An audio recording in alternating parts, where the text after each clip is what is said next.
You gotta start that over, Jay. Nah, you gotta start it over. We good. The Beat 139 featuring Doc, Don Vito, and Keith Cash. Harlem's #1 show. What's good? How y'all doing? Wednesday. Yeah. How's everybody? Y'all know how we doing on Wednesday, the B139. We in the building. Yeah, you know, it's been a hell of a summer so far, and we want to keep it going like that. You know, so I ran across the brother right here. Y'all know who he is, Chris Gotti Lorenzo. Yes. And I was like, yo, man, can you pull up to the show, man? We need you, man. And Doc was like, yeah, man, we gotta get him. So you know what? I said, yo, brother, we would like to get you on the show, man. And he said, you know what? I do your show. Facts. Just like that. You know what I'm saying? And we appreciate you, man, for doing that. Real talk, man. Appreciate you for having me, man. Thank you. Thank you for having me. That's a real thing right there, man. Yeah. He pulled up. Yeah, 100%. How's your summer so far, man? Turn up the mics, Jay. You know, summer, you know, we cover, I have a company, Clash TV, we cover all the parks. This is the first summer after 5 seasons that it got a little hairy for me. And I ain't gonna hold you, the loss of my brother made me a little different.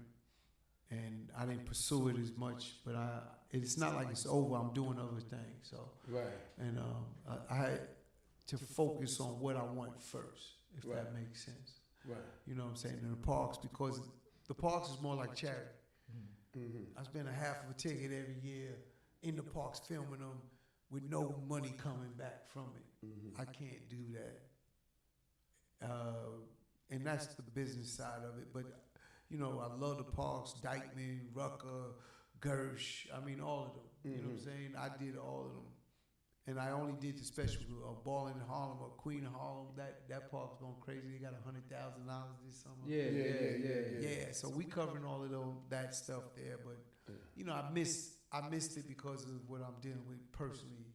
Right. With my family, my, you know, losing my brother, and I just got to deal with it. Yeah, that's going to take a while to get over, if ever. Yeah. Well, you probably will never get over it. I don't think you get over it. You'll just be able to You control it. Control it and knowing that he's up above and he's cheering you on, you know? Yeah. He's here right now. 100%. He's right here. Yeah, he is. But we're going to start the show, right? I'm Don Vito, voice for the people. Doc, check the block. Y'all know what it is. And we got my man, Chris Gotti Lorenzo in the building. Yes. So, Chris, tell everybody where you from and how was life growing up, you know, where you from, man? I'm from Hollis, Queens. And again, I was just talking to my man De Niro about some of the things because we met a person, what's his name, Sunshine? The dude, the rapper dude that was acting. Sunkiss. Shout out Sunkiss came home. Okay. And Sunkiss was like, yo, he was talking about some people that he knew from the area that I'm from. And he's from the Bronx. Okay. And yeah, we had some real good conversations, but I said this was my life growing up as an adolescent, you know.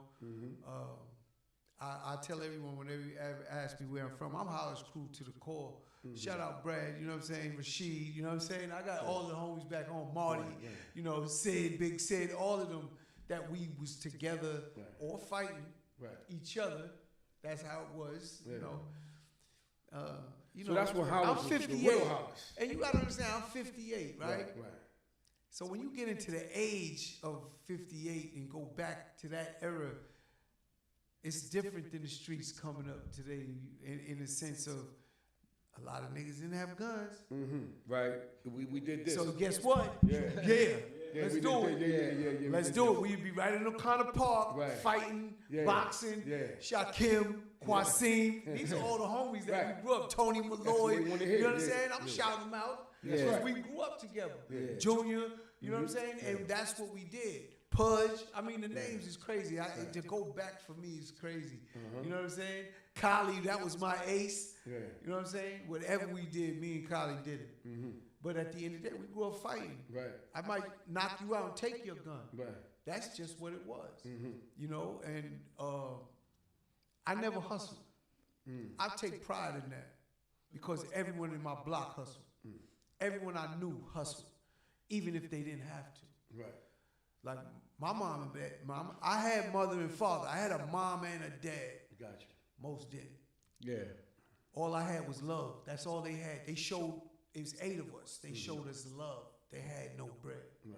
Oh, it's 8 of y'all. So, because I always see, like, you and Irv. Yeah. None of y'all. Irv's the baby of 8. I'm number 7. I got 5 sisters and I got an older brother, Rory. Shout out Rory. Rory held it down. So he wasn't like in the music He's like you more, guys, okay, right? when you get to that age difference. Yeah. Mom and dad had 8 kids, right?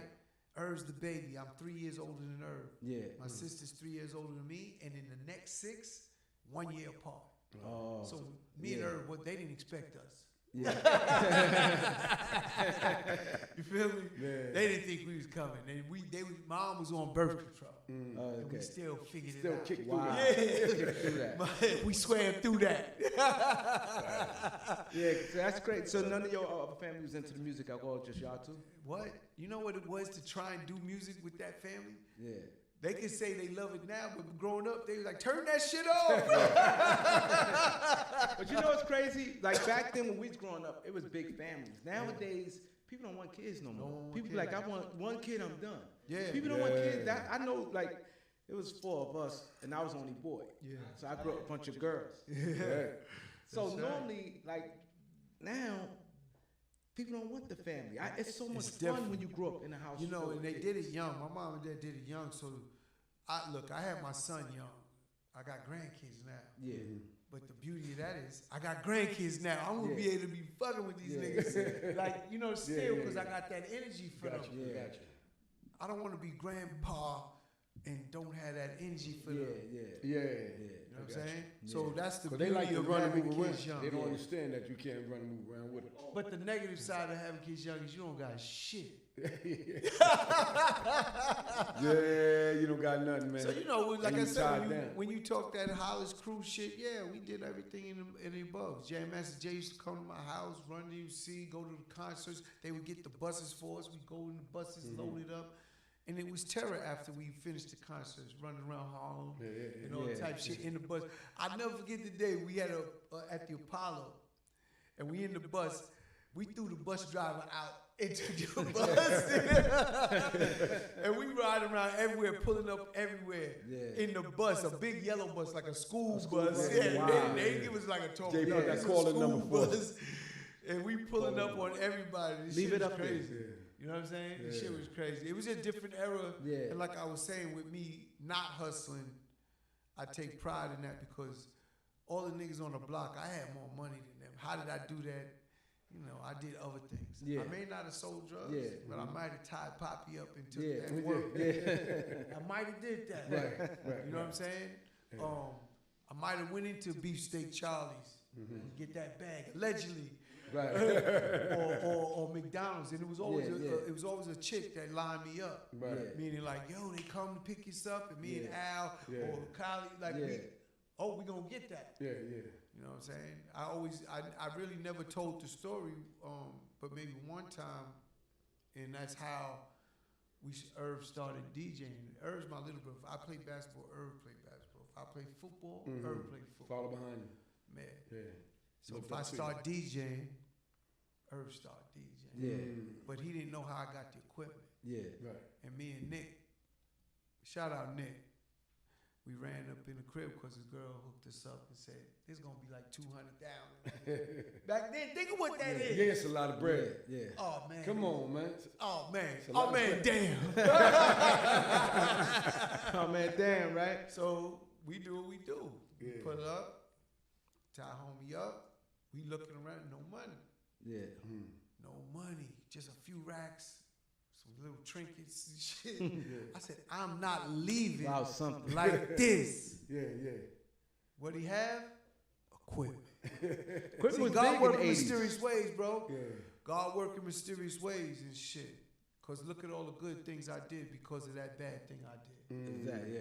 That's how I look at it. Right, I got you. You understand? God, I said, I'm not leaving, and I took that shit. Right. I started DJing, and look what Irv did. Wow. Yeah. You know what I'm saying? And It's crazy. That's a mean story. It's right a there. mean story, Yeah. and it's real. Yeah. I got receipts, like I tell Sonny all the time. You heard me, boy? I got receipts. That's my nephew.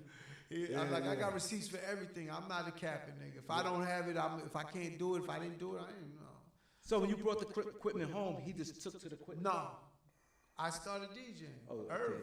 Irv just is watched. busy. He's balling at this time. He's playing ball. He was good in ball? Irv was nice. He wanted to be a baller.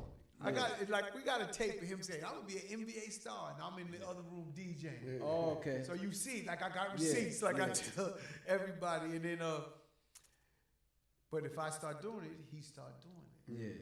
But I didn't want niggas to steal it like I stole it. Right. Yeah. You know, so I'm like, don't be on that shit if I ain't around, because I want you blasting it. Niggas say, oh, they got shit in there, they gonna come get Yeah, it. come get him. So one day I'm come home and I see Baby J. He walking up the driveway. Shout out Baby J. That was Irv Prodigy. Gotcha. Like DJ nigga. And I see Jay. I said, where you going? He said, don't get mad. I said, what you mean don't get mad? He said, your brother's in there on your equipment. I said, I told this nigga that. So I run in, it's in the garage. Yeah. So I rip it open in the garage. And what the fuck? It's all Rodney in there, and they all looking like, oh shit, they know they fucked up. Right. And I say to him, I'll never forget this day. I say to him, I said, you good? And Jay said, he's good. I said, let me see. That nigga started doing all the tricks. He's spinning around, handcuffs back there. He been practicing. Wow. What? Nice. He ain't just get on there and do that. I said, listen. Wow. I promise you, I said, listen, keep it down. Closed the garage, I left. I never DJ'd again. Wow. Because I knew he's the one. So I started taking him to battle everybody. We making money, we everywhere. Everywhere.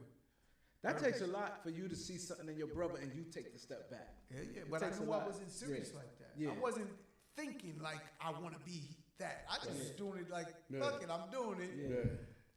And you knew for him in that time period when you brought the equipment home and he got good like that, what you say, about a few months I'm that gonna was? tell you where it was. If we want to keep going. I don't know the timeline. I'm bad with timelines, but he was nice, and I seen him. We already battled a few times, and my man Kwasim, Shane, what up, boy? Kwa, that's my nigga, yo. Again, we at Jamaica Park, and they used to do the jams at the park in the summer, every other night, like a block party. Everybody. That's in Hollis. And it's right off of Hollis. Gotcha. It's Hollis Park. Okay. It's all Hollis people that's there, so it's no one else but Hollis crew in there and everything. So it's Hollis, but it's on Jamaica Avenue right off of that. Gotcha. 2nd in Jamaica, that's the park. And then Smitty and Garfield controlled the music at this. They the ones that had the equipment. They be Garfield be in there with the 40 ounce, it's scratching with a 40 ounce. You know what I'm saying? And all this shit. And like I knew them, but they wouldn't let Irv on the turntables. So I told Kwasim, yo, get the nigga on, cause he fuck with them like that. Like, and Kwa was that dude in like that. And he was like, he said, your brother's nice? I said, yes, get him on. He got Irv on, and Irv took the park after that. And that's really the birth of what I call DJ Irv. Because before Irv Gotti, he was DJ Irv. Gotcha. So DJ Irv was born that night. So that was his Jamaica DJ name, Park. DJ Irv. That was his name, just DJ Irv. Gotcha. So he made his bones that night. That night, Right. I mean, So the other places ain't meant that night was that's big. the night Yeah. that changed everything. Because Yeah. now The the players whole there. block, all through Hollis was like DJ Irv, do my party, do this, and I'm managing them. So start getting Right, booked right. now. You know, again, I'm managing them and I'm doing all of this shit, and then we put together a little crew called the DEF crew. It was Romeo and Rozelle. I don't know if you know Godfather Noise, Rozelle, the beatbox. Yeah. That's family. He started with us. So he was on 199th off of Hollis Ave. And we formed that thing, and we used to battle everyone. Romeo was a rapper, killing everybody. And we just go around battling, you know, and I just take them around battling. We won at least 3 different record deals that never got to be real record deals. Wow. The last one was with Marley Marl. We won the contest. I don't know if you remember, what's his DJ Casanova. Yeah. That song, I forget his big hit record. Shout out Casanova, and we won that. He was in it, and we won. And Marley Marl took us up to the station. Well, they took them up to the station. Niggas tried to kill me that night. That was a whole nother story. But I talk about it because we was fucking niggas up every week. Right. After we win, we busting niggas' asses. So the last week, stupid me don't tell the whole Hollis to come up. Right. We have the last week, we go up there and all of Brooklyn was up there. I heard them things whizzing by my ear. Yeah. They busted out everything. Crazy. Yeah. That was at, what's that, USA rolling ring off of Roosevelt. In Roosevelt. USA, that's the name of the club. It's a club? That was a club, yes. USA. And it was on Roosevelt, which is in Queens, borderline Queens. It's not Club USA, right? I think it's Club USA. I'm bad. Because they had one in Manhattan and they had one in Queens. I think that's it is. Okay. They had more than one location. It was in Queens Club for sure. USA, right? On Yeah, First Avenue? yeah, I know that, but Yeah. I don't know anything about Queens. But them Yeah, niggas- they had more than one location. That wasn't the only one. Yeah. Yeah, they was trying to get me that night. God bless, they missed. God bless. But right? they went to the radio station, and me and my man Kev, my shit is in the car. I never left without it. See, that's I had again go back to You Hollis slipped growing twice. up. You ain't call Hollis and you ain't have your joint I on. couldn't bring it in. Okay. Couldn't get it in, so it was in the car. But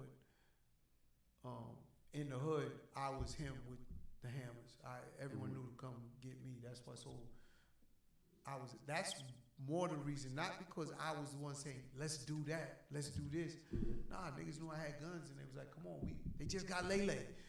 You know what I'm saying? They just, we got to go back and get these niggas. Yeah. Come on, let's go. They say, what do they say? God protect children and fools. Yeah. All right, I'm not a child, I was a fool. Right.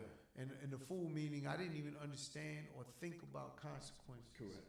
I just did what I did whenever they called. And the crazy part, I was doing this shit in my car. Registered to me. License plates and everything, nothing covered. Nothing covered. That's how stupid I was. That's why I tell these kids today, I'm just like you. We didn't know nothing. Yeah.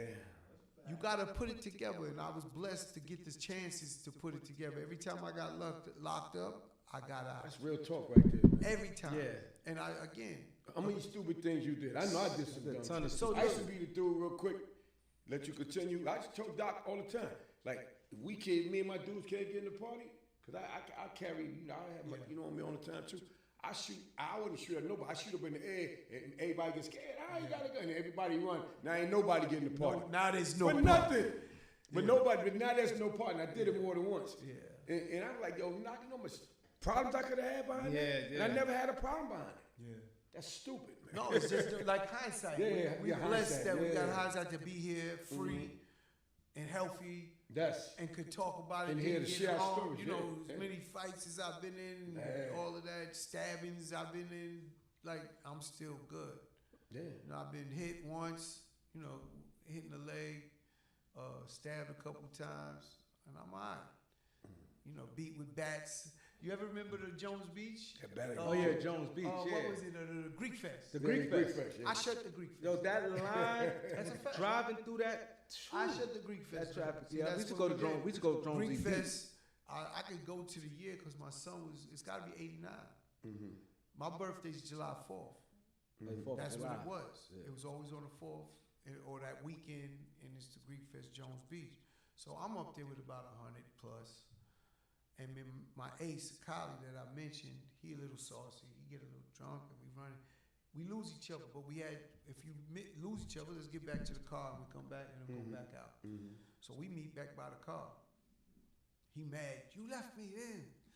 I'm going to see if y'all remember. There's a drug nigga that got his stun gun case. There's a nigga named Mark Davison.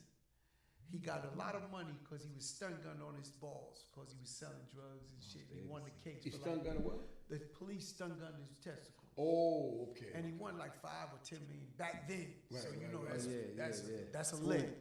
Yeah. I knew him. He pull up. He got like niggas sitting around the Mustang convertible. Fuck him up, shorty. Fuck him up. So Kylie turned around. He's like, why don't you come fuck me up?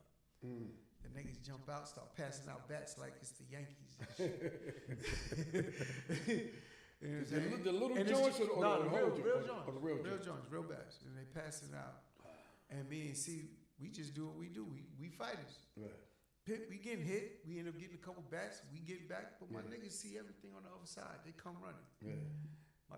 My shit's in the car. Yeah. Like I said. Next thing you know, 6 of them got laid down. You know what I'm saying? I'll never forget how many shells was on in the news. Yeah. It's 49 cases. shells, 49 shell cases. Yeah. But 6 of them got hit. No one died, thank God again.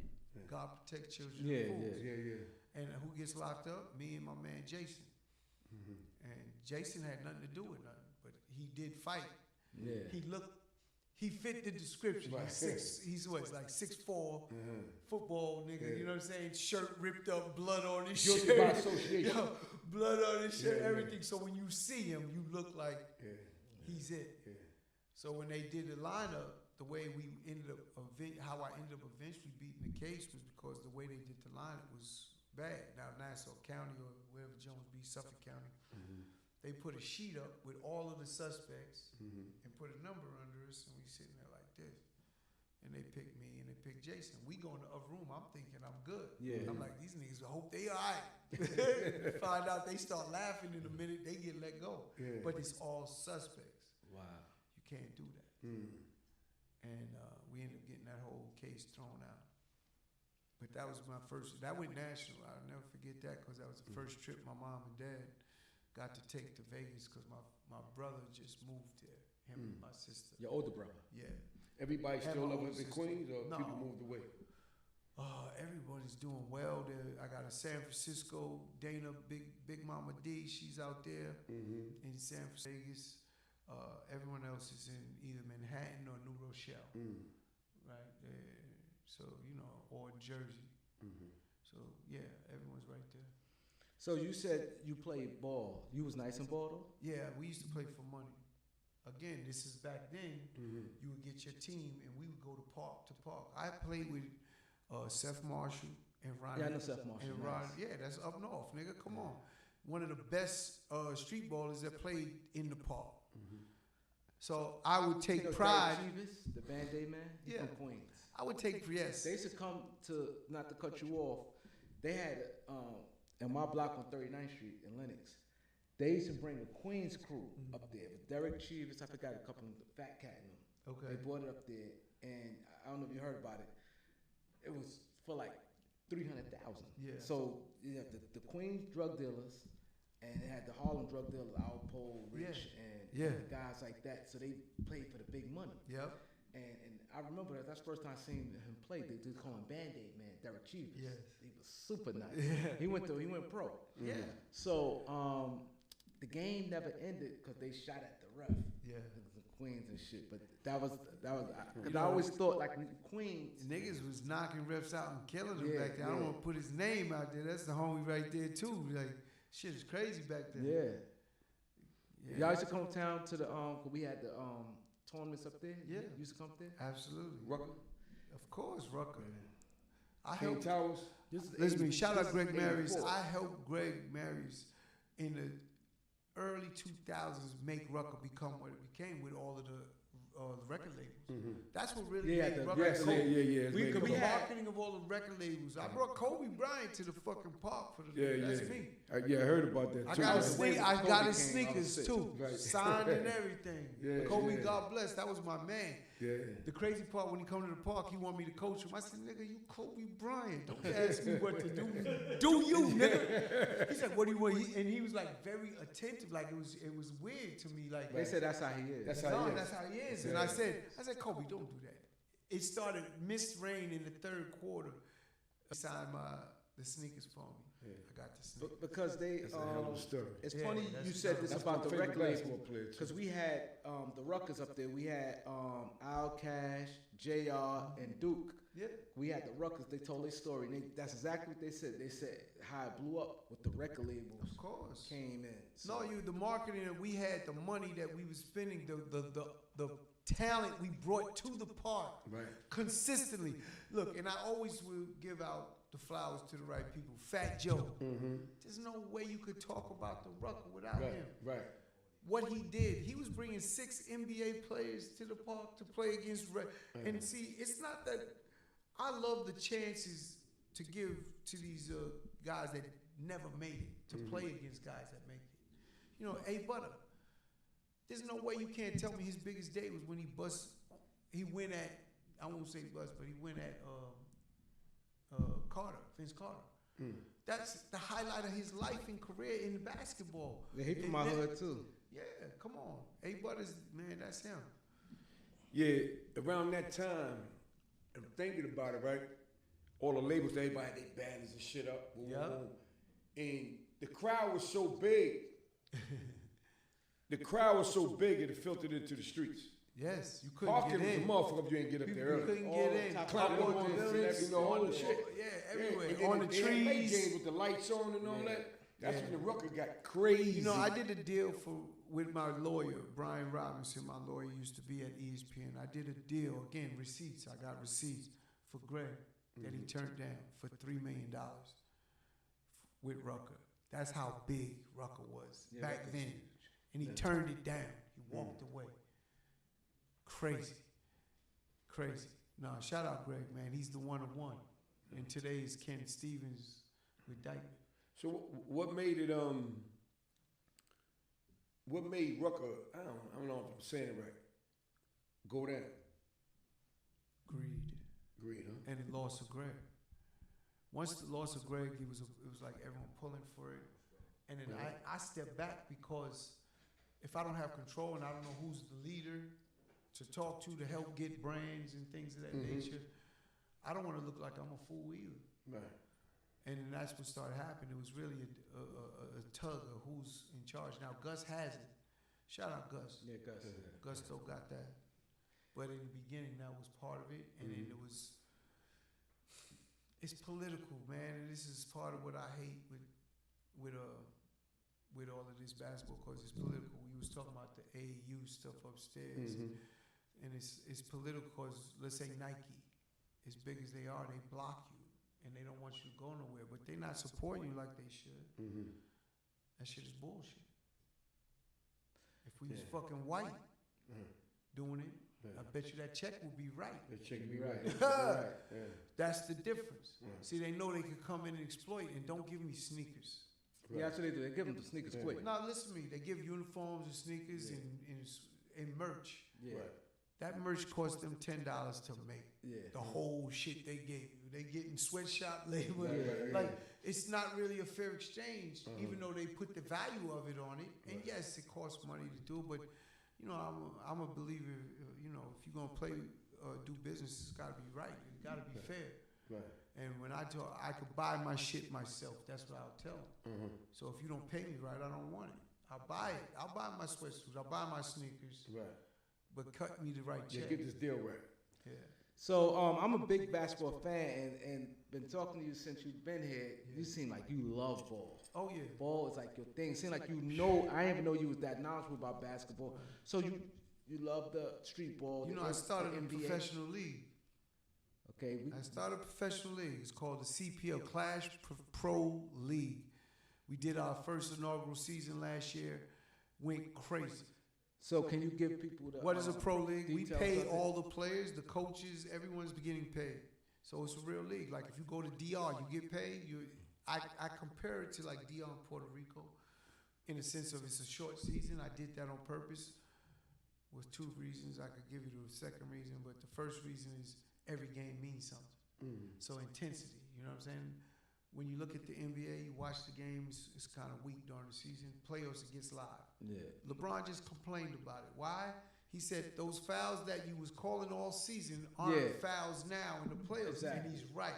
That's not fair to They a player. changed it. Yeah. But that same nigga won a championship doing exactly that by grabbing Steph all the whole Yeah. game. You got the video footage of him grabbing Steph, grabbing Clay, and they're not calling it. Right. And he won a chip because of that. Because of that, right. So you can't cry one time and not cry that time. You had Dylan Adova sticking Steph. Come on, that's because he was grabbing him he's on his grabbing. back. Yeah. Right. And they let it go. In the all season, that's a foul. But in the playoffs or the Yeah, finals, they let it ride. Let it ride. Correct. So, you know, but he has a point, is all I'm saying. And when I see that, it's like I want to make my league competitive. I want that, and I want the hunger, and I want the passion from the players, and I got it. I got that. The coaches, I got it. I got it in spades. So we have a league that's incredible. It's indoors? Indoors. Where they playing at? We was playing at 119th Street in Manhattan, right there, the PAL. PL. The PAL. They got a nice court. They just redid it, and they have that. It's, I know everyone said PAL. Yes, they hold about. Again, I didn't want too big. It's all business strategy. Yeah. Like in music, if I'm doing a concert and I could go to the Garden or I could go to Hammerstein Ballroom. I go to Garden, but I'm only going to sell 70%, let's say, of the room. I don't want to go there because it's going to look like I'm whack. Right. But I go to Hammerstein, it's sold out, niggas can't get in. The chitter chatter is going to be like, yo, that's what I got. Right. You understand? That makes so I sense. picked the design of what it is, and I have a Clash TV. Go watch it. Oh, It's on my network. Oh, you got it on. Oh, we're gonna talk my about own that. network. It's called Clash TV. Go watch it. So you couldn't get in, go watch it. And I sold my floor seats. I sold admission, everything, and sold out every week. So you live? Yes, I'm super live. It's What's on, up? It's on the stream. No, it's on his channel. channel. Right? These are trick questions. Over So this is dope. I never. This is crazy. I never knew you had I gotta tap in. Nah, you gotta check it on out. social media, you see all that. He It's got all all that. Everything. I got all everything that. I saw it. So the goal is to raise more money. See, I'm a business. Once I see I have the product, is it needed in other areas? And I say yes. Why wouldn't Baltimore want it? Why wouldn't Atlanta want it? Really, secondary markets that don't have NBA teams. Right. Guess what? All those players that we have here have nowhere to go. Yeah. Right. It's only 64 players that go to the NBA from a draft. That's Right. it. 2 rounds and you're done. Yeah, 2 rounds. And how many go to European players? And some Out of that 64. Yeah. Let's say 20. Yeah. So now you have 44. Yeah.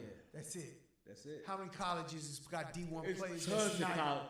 Okay, so Yeah, where it's hard to get selected. where So are many they people don't going? get drafted. How about this? How many players went hardship? They had a baby. They got to get a job. They had to take care of their mama or their daddy. Someone got sick.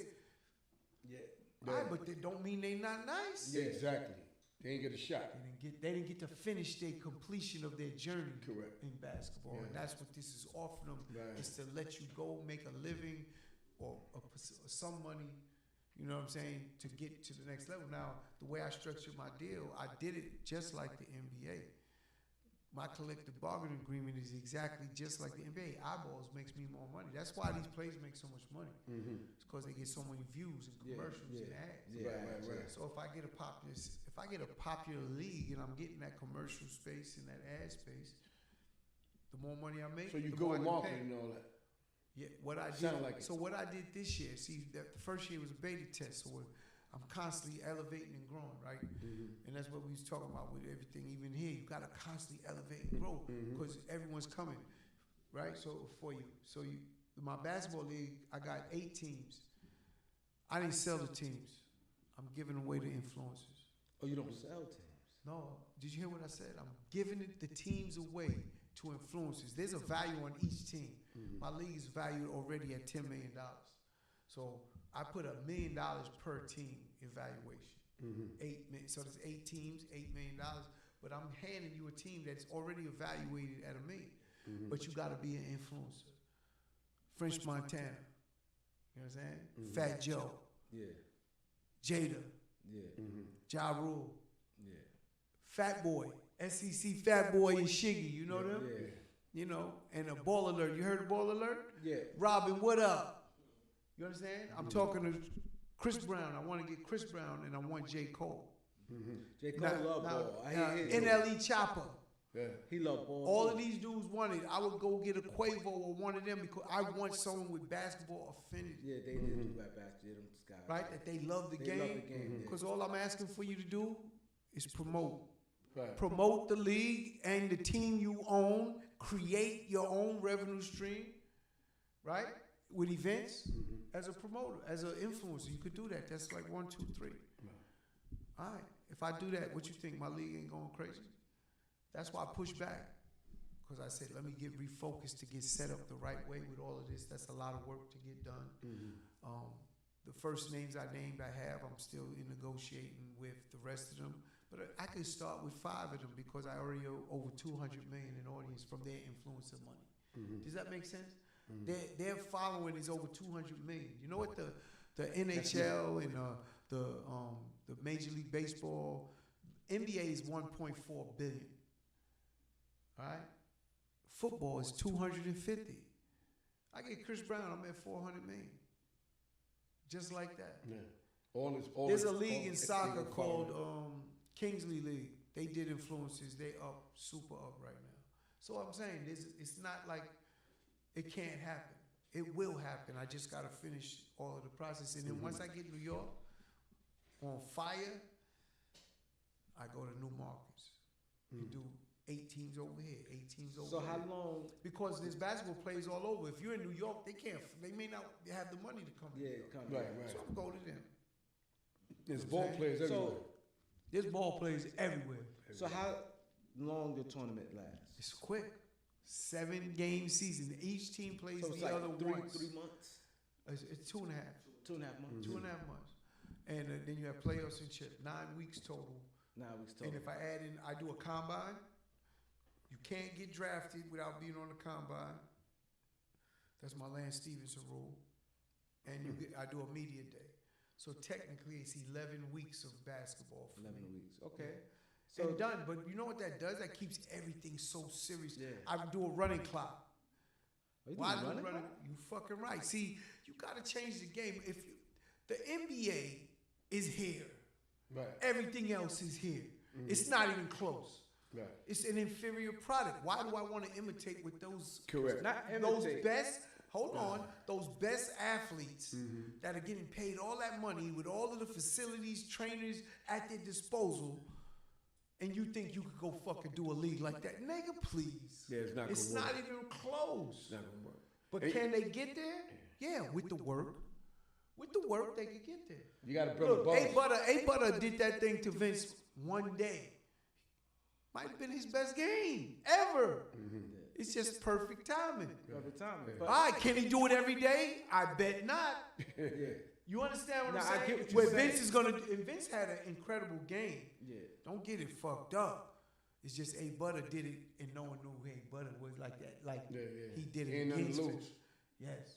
So they get that moment, but can you do it back to back? Like Vince did it for a career of how many years? Like that's the difference. So when you say what you're saying, I'm like, not a chance. I'm not even thinking in that way. And then here's Because the running next part. clock, you said running clock, Yeah, right? and I you showed play the ball like game. I play ball. I always hated running clock. Well, I stop it at 1 minute and 2 minutes, respectively. First quarter, second quarter, third quarter, fourth quarter. So you got time to stop the game. But if you getting blown out, what you gonna do? You stuck. How many minutes? I would have did an Elam ending because I like the excitement of that. You know about the Elam endings and shit where they put you stop the game, then you put a number and that's it. So no matter how much you down, you got a chance to come back because you got to get to this number to win. The reason I didn't do it is because I got to pay for the facility. They doing that. I'm telling you, the Elam ending is dope. The problem of it is if you're shooting the game, like I'm trying to televise shit, it doesn't end. It takes long a lot of times. And you can't stop. You can't say, oh, that's it. And then you might run overtime in the building you in. And that's what it is. I do 4 games in one day on Sunday. That's a lot of basketball. So if I did Elam endings and start running, like I'll 8 be- o'clock in the morning? no, we started at like we started at 2 o'clock. Okay. Yeah. I should just do this Sundays. Each game took about an hour and 10 minutes, 20 minutes. Right. Again, no one has the attention span any fucking way. Who wants to watch these guys that they really don't know? Hold Correct. on. That's why these You gotta be a real influencers, basketball lover. the real star of the game is gonna be my influencers. The basketball players gotta do what they do, and they did. These niggas is nice. No, it Yeah, makes look, sense. look, we did 10 minutes. Imagine this. We did 10-minute quarters, 4 quarters, at a running clock and stopping at 1 and 2 minutes, respectively, first and second, third and fourth. And our leading scorer averaged 28 points. Imagine if I played the way you want to play. What would he have averaged? He averaged like 40. Easy. Yeah. He averaged like 40. Easy 40. Now it's kind of unbelievable. But I understand. No, but I understand what you're saying now. I didn't know that you had 4 games. Like, in this one is day. all thought out. Because if you didn't have 4 games in one day, now it makes sense. 4 games, Because if one you didn't, day. it would It's a lot of drag. It basketball. would drag. I didn't So know you had look, 4 you paid games. one price and you got to see all 4 games. But what I was getting is what I call my restaurant. Restaurant meaning you go to a restaurant, it's turnover. That's how they make money. You got to get out Yeah, your yeah, right. The Correct. next nigga's got to Turnover, sit in yeah. that seat. Yeah. I was turning people. They watch one game, leave. Next, I could put more people in. Yeah. So my numbers was over the capacity every week. For instance, the championship game, let's say the capacity in the gym is 400 people. I put almost 1,500 people in that gym. You understand? Yeah, because you flipped them. Yeah. No, Turnover. no. That championship game is just one. That was me packing it in. Right. But during the season, I was doing 800 and 900. Playoff, I did 1,200, and I did almost 15 for the chip. So my numbers is there, and everyone has to pay to come in and everything. I did $10. I wasn't trying to hurt nobody. $50 floor seats, 30 on the stage, 20 standing room behind the backboard. You got refreshments and all that? Yeah, we had Merch? Merch, absolutely. That's how you make money as a Yeah, freshman. and merch. Well, we had that. It makes shorts. It's not big. But merch is advertising and is money. And we had all of the food trucks. Like if you went to Right. Rucker, we had Yeah, our vendors that we brought in. Yeah. The shit was dope. The shit was dope. Fox came out. Fox TV came and covered it. Pix 11 came and covered it. All of the right people came and covered it. NBC. So I got the That's what exposure. helped with the blow, yeah. Yeah. So what Popularity. time of the year do you normally have this tournament? Well, last year I did it from September to December, but I moved it because I need more time to lock in all these things, these new things I want to do, and I'm going to do it from March to June, or really May. It ends in May, last Sunday in May, so from March to May. And again, it's all thought out because I never wanted to cannibalize street ball. See, in New York, we have street ball. Other cities don't have street ball. I won't have to worry about that shit. Yeah. New York, I worried about that shit. I don't want to be competing with Dykeman, Rucker, and taking away players from them. Nah, I'm here to help them. I don't want to hurt them. Yeah, they're legendary. That's why I did the winter after, Yeah, winter makes and then sense. now I'll do it right before they start. And the perfect time is during their time because that's when all the players are not away. Yeah. But I like your September to December because you ain't get that real crazy weather yet. Yes. By the time it ended, Nah, 'cause well, the it crazy got weather cold really at the come like end. It was January. fucking freezing at But it's the still last indoors, though. So you Yeah, still it's out No, there. but I'm just saying, we get that. Here's what crazy we have weather. though. We're fighting the NFL and the NBA in those months. Oh, that's right. You said Sunday. You're right. On Sunday, You're we're right. fighting Yeah, the Sunday's NFL. big. Sunday's And to Sunday's get a big. turnout like we did, Yeah, that was it's amazing. Sunday. That was my biggest concern, and I was like, "Fuck it, let's try it." But you know what, dude? You got some people that don't like football that like basketball, Yeah. and some people like basketball don't like football. So you still gonna get your viewers. Well, you Whatever, know- I know a lot of people that don't Listen like to me. football. Don't What understand. we realize is it's an event, Yeah. and so people love to go to something, a destination for an event type of thing where they can leave their normal life and see something and be entertained. And the hardest part is to get like the crossover because I gotta get the crossover because that's when they start coming, that area is gentrified already. They're there. They would be so curious, but only a few came in. Yeah. You know what I'm saying? Yeah. What's going on in there? Bring your ass in and see, motherfucker. Like, but when they see all of us, they get a little. Wait a minute, and they got little Johnny and Jane with them. They may not want to walk in there, but they gonna come. They gonna come in, and Johnny. Like I said, they started. It wasn't a lot of them, but they're gonna come because the entertainment. They love what we do. Yeah, but Johnny and Jane like basketball too, man. Of course, that's what I'm And telling they you. like to see the colored people, you know what I'm saying, get it in. They love basketball. You have a lot of white players play too? On the team? No. You gonna get some. Not, son. listen You to gonna me. get some. Not saying that they have. Look, I started this and all by just putting up on the Clash TV app. Not app, Instagram, saying the combine. We had over 500 players total. Wow. For 80 spots. You understand? I got the video. I got receipts for everything. I got you know what I'm saying? I got the video. You see them all in. And what I said earlier, I said the Lance Stevens rule. There's a coach, Rob. He coaches Sean Bell. So if you in his parks, you know exactly what I'm talking about. Rob had Lance saying he would play for him. I said, I can't let you be the only coach. We do a draft. If you're not the first pick, someone else is going to pick Lance. He has to be on the board. It cannot be a surprise pick. I'm not letting that happen. So this is not the NBA, and you have to find scouts. I don't use agents. Okay. Why do I do that? Because I don't want an agent to interfere with your opportunity. If you feel you nice, call your coach, send him a video, hit him up, go see him. They're accessible. If you're really serious about your career, go see him. Show him your worth. He'll pick you up. You know what I'm saying? But you had to be on that board. So if you didn't register, I couldn't put you on. So we did two. We did the first one, and we had about 360, 370 signups, which is great. And I said 500 because we did a second one. After the third week, you could make trades. So you had to register and put your name on the board. So that if they want to trade a player to get you, everyone has to know. Knowing if you're not on the board, you can't get picked. So everyone has to register, participate. If you don't go to the combine, you got to register. So everyone has to at least structured all the way. Oh yeah. So you play, what type of rules? You play man-to-man? Man to man. No I don't zone. want zone because zone is what's hurting the league. Yeah. Everyone wants to shoot threes. Yeah. You know what I'm saying? So that's why the zone works for them. They won 140 points.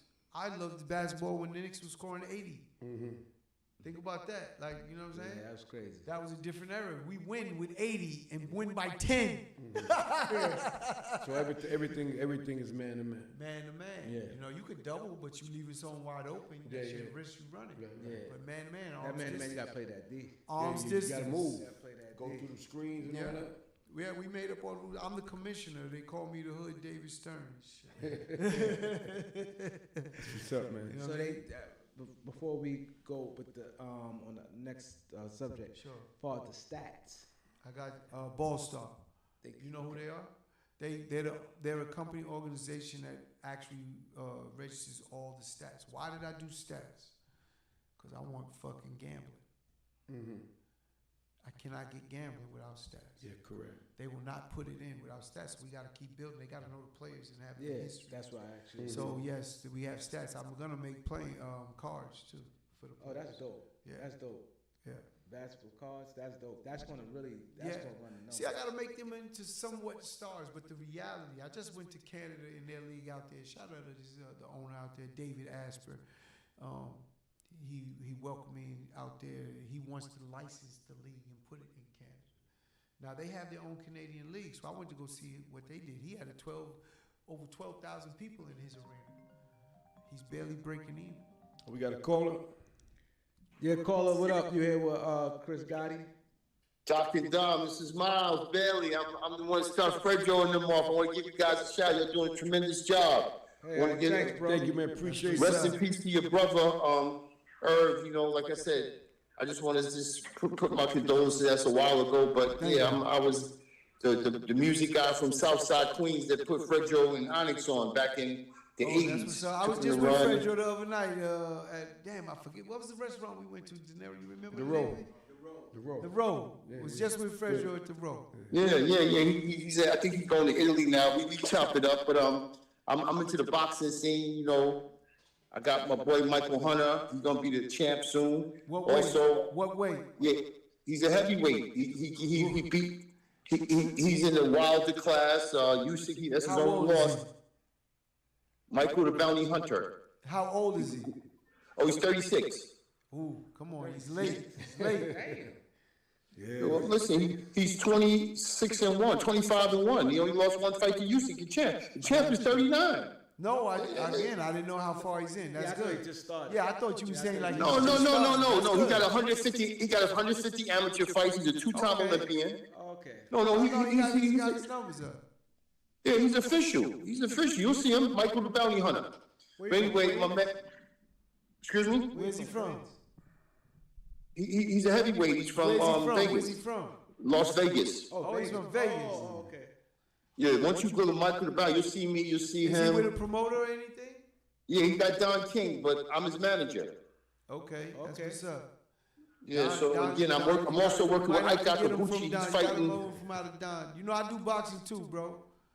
All right. Well, So you listen, might bro. want to need Well, him. You may want to get him away from Don because Don is. no, we working on that. Don is 95, but that's Listen, another I story love in Don, itself. but he's not him anymore in the space. That's all. Yeah.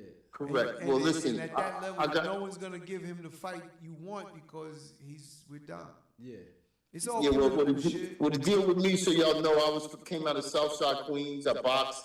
I went to You know Box? Do you know Box from yeah. Southside? Do I know box? You know who Box is from Southside? Of course, I know who box is from the projects. Okay, that's my homie. I'm just saying, bro. You said Well, you yeah, from he knows Southside. that. That's my I'm man. just Listen, I checking know who you box. are. He used to break guys' legs over the thing. You know, pull a boom. Yeah, I know box. Yeah, that's family right there. Yeah. Well, like I said, I came up with Bo and Tyson and Southside Queens. I fought in the Golden Gloves, but I You also said went with to Bell. Brooklyn. You was with Bell too.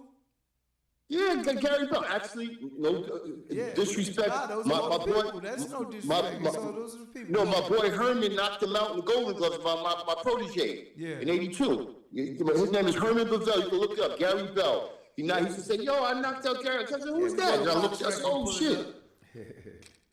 In 1982, my protege Herman. Herman was my little brother. So I got two babies by a sister, but that was my dude Herman. He was really a better baseball player than a boxer, but he learned how to fight through me. I taught him how to fight. His name is Herman James Bevell. He fought Gary back in '82, maybe '83, at the Golden Gloves. I gave it to Holyfield, because Holyfield was my man. I said, "Yo, Miles, I didn't see a lot about you." I said, "Yeah, my man knocked out your man," because Bell was Holyfield's sparring partner for the Tyson fight, and he was taking it to Holyfield.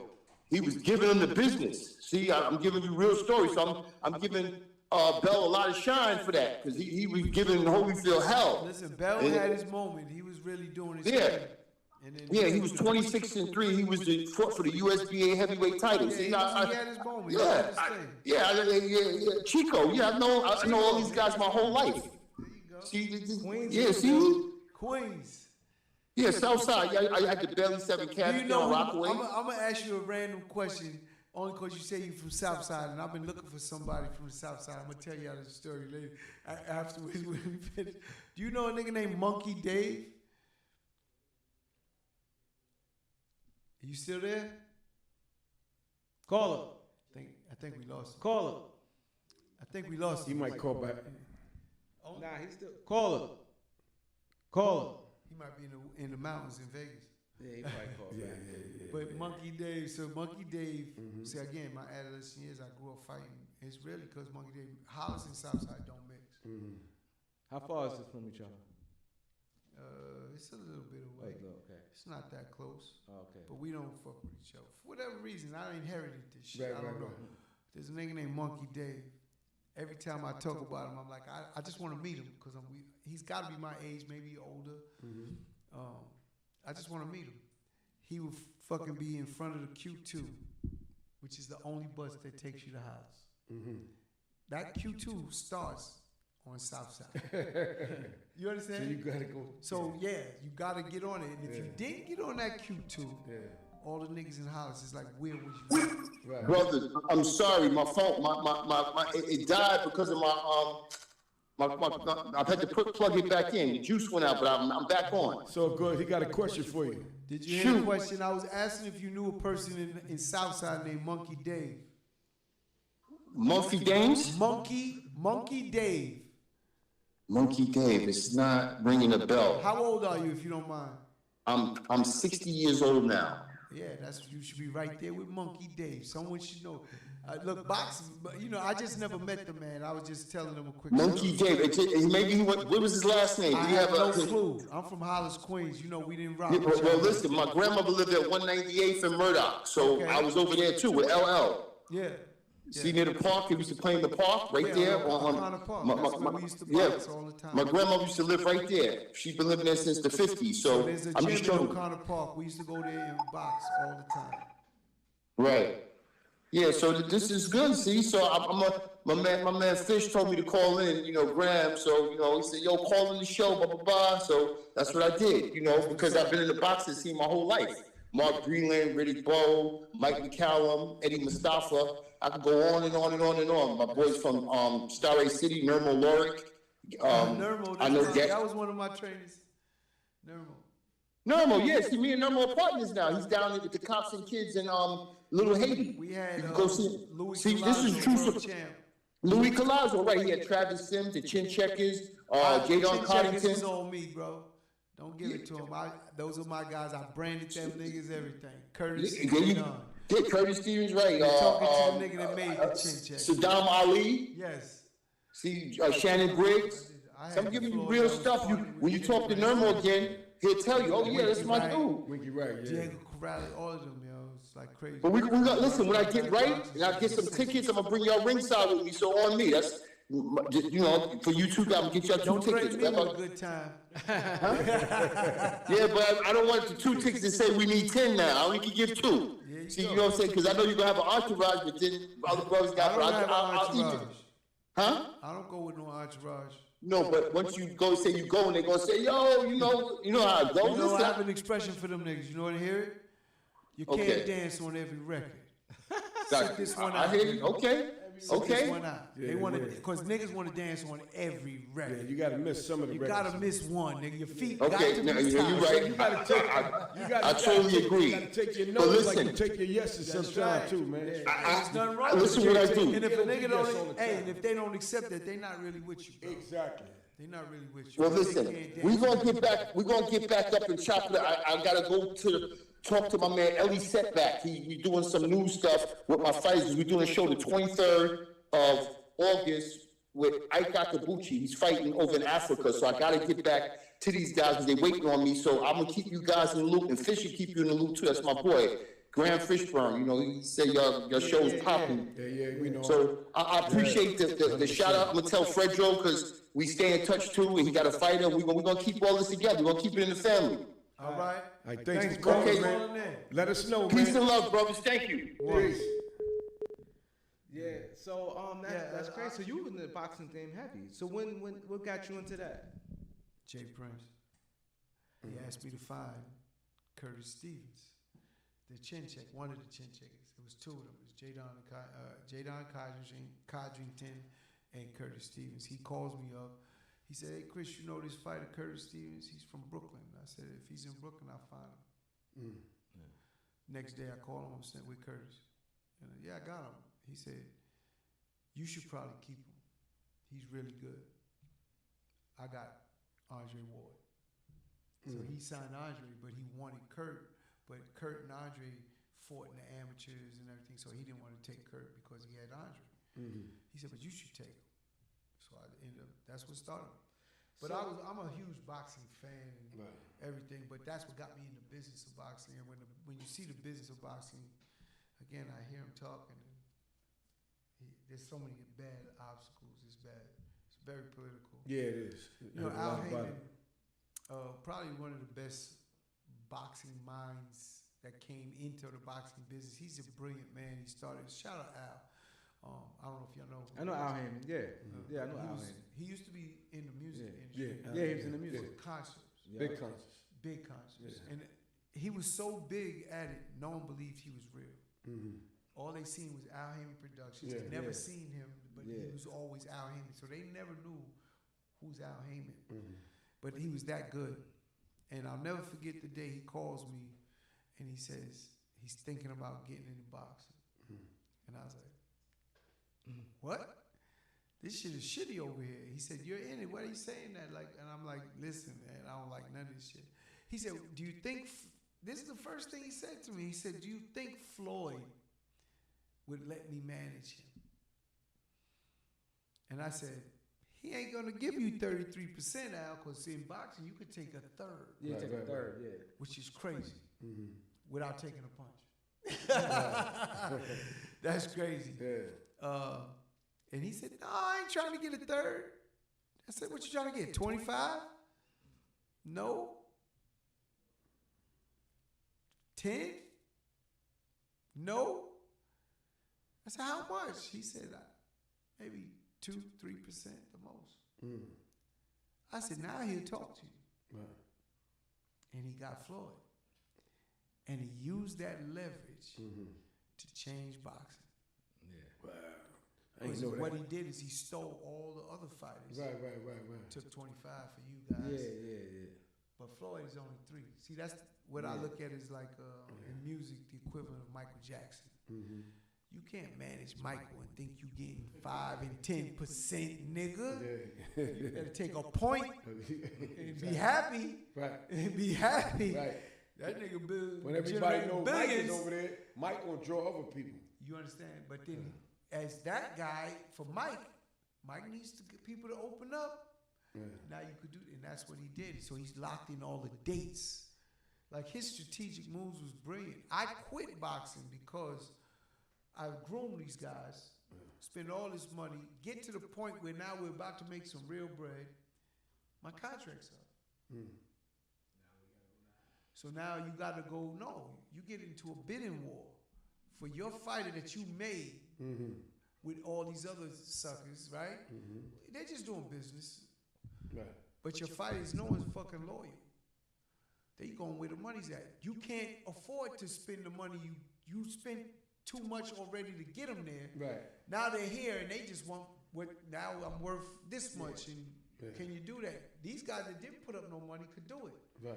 Because they didn't have nothing. They know they start from zero. I'm not. Right. So business-wise, I'm like, if I did that, I'll never get even into this, and you have to win every fight. You understand what I'm saying? Yeah. They don't want to hear that, yo, give me more time, I'm going to be on that. And that's what turned me off of boxing. It made me say, if I do want to do boxing, I got to do it like they did. Right. I can't build you up to get you there. I got to wait till you get there, then say, let me come get you. Yeah. You know what I'm saying? Yeah. Yeah, that build up or something different. Yeah, but that whole chin checker, I did all of that. I love when I hear people talk because I built that up. From? The name? What state? Because you said it's 2 guys, right? One is Brooklyn, one is Queens. So chin checking is, what is that? Like for the audience? Well, that was just a brand. I branded them as the chin checkers, so he was knocking everybody out. They was checking chins. Yeah. So, but I got that from my man BJ. BJ gave me chin checkers. Like, I remember the terminology, chin check. yeah. So if So you you got your got it from chin that, check, but right. BJ was the one always using that terminology, and I just branded it. I made a DVD, the whole thing. Shit went crazy. It's a catchy phrase too. Yeah, it's But they was really knocking everyone out. Right. Yeah. They got. Well, you gotta use that. You gotta do that. He want the. Yeah. Everybody wanted to be chin check. Andre Berto was one of my fighters there. Gary Starks, Louis Collazo, Danny Jacobs. I had all of them, man. So we pretty much talk about a lot like what you got going on now. So got so the much. story was crazy when we was going about when we talk about your a lot. the DJing. So we want to get into now how y'all both getting into the music. You said he was DJ Irv. Yes. But he was born that day in Jamaica, Queens. That's DJ Irv was born, but you know, like I said, we started battling. We put together a Def Crew. Some things happened with the artists, Romeo and Irv ended up finding Mike Geronimo at Bayside High School Talent Search. Like it was a show that the high school had, and Mike was on it. He seen him and was like, "Yo, you want to make a record?" Irv is just the goal. Yeah. So for him being a DJ, he just said. And Mike was like, "Sure." I didn't know what to do, but yes. And then Irv comes back to me, tells me everything. We get the bread for him, you know. We get the bread, everything. Get him in that studio, set up the video. Here's a crazy part for the video. We didn't have the bread. We had very little money, 5,000. Back then, you have to have the big cameras. If you remember, big shit, back then. film cost so much. To buy the film stock, slow motion film or anything is even more. And we had a friend that worked with Ralph McDaniels. His name is Hype Williams. Oh, wow. Yeah. Okay. You heard me? Wow, that's crazy. He's shooting he's helping Ralph McDaniels shoot a Jodeci video. Wow. So I gave Hype Williams 5 racks. And that nigga was taking the cameras from that video, bringing it in. Come on, we gotta hurry up and shoot. Getting it filmed. And he shot the first video. Shit's real. I remember that. That's crazy. That song. So Shout out Hype, man. So your brother bring this guy to you. Did you like the song? 'Cause you invested $5,000 in it. Did you like it, or you just believed in your brother and you like, all right? No. You know, sometimes No. when you first hear a song, you be like, Listen, ah. my brother didn't miss. I love this song, and I know he's gonna get it. It's a combination of both. Like when I hear it, I'm like, fire. The record was hot. No, it was. The record was hot. It's no bullshit. It's still hot. You can play that Nah, shit it's right still now. good. It's gonna It's happen. still So that's the first artist With a record deal. with a record deal. We got a deal with him with Blunt Records. A guy named Steve Gottlieb, TVT Records. TVT's for Yeah, television TVT. tunes. Right. All they did was have all the TV cartoons, music. Made a bunch of So he had a records. single. Yeah. He had, That's where we started with Shit's Real. Oh, so that's a good story. And Time to Build. It was back then you did a single on A side and Yeah, B side. yeah. Time to Build. Who's on Time to Build? Jay-Z, DMX. Man. You understand? We just played that, right? Jay? No, he didn't play Time to Build. Nah, he didn't play that. So they had a couple joints together. So this is very interesting right here. So he brings the song to you. He did the song. Y'all do the video. You paid $5,000. Facts. Now Ralph McDaniel picked it up. And, Not Ralph McDaniels. I mean, TVT. TVT. Blunt. I'm sorry. We get into his. I gotta go back because we make the record before the video. We make the record. Then Irv wants to put it in consignment in all the record stores. So we press the vinyl and cassettes. Oh. So we had hitting all of the Before the vinyl video. pops. Before the video. Okay. The song's not moving, but the next phase is video. Okay. Make the video. The song's not moving. Irv is like, I'm pressing fucking Master Flex to play this shit. He up there every day. Every day.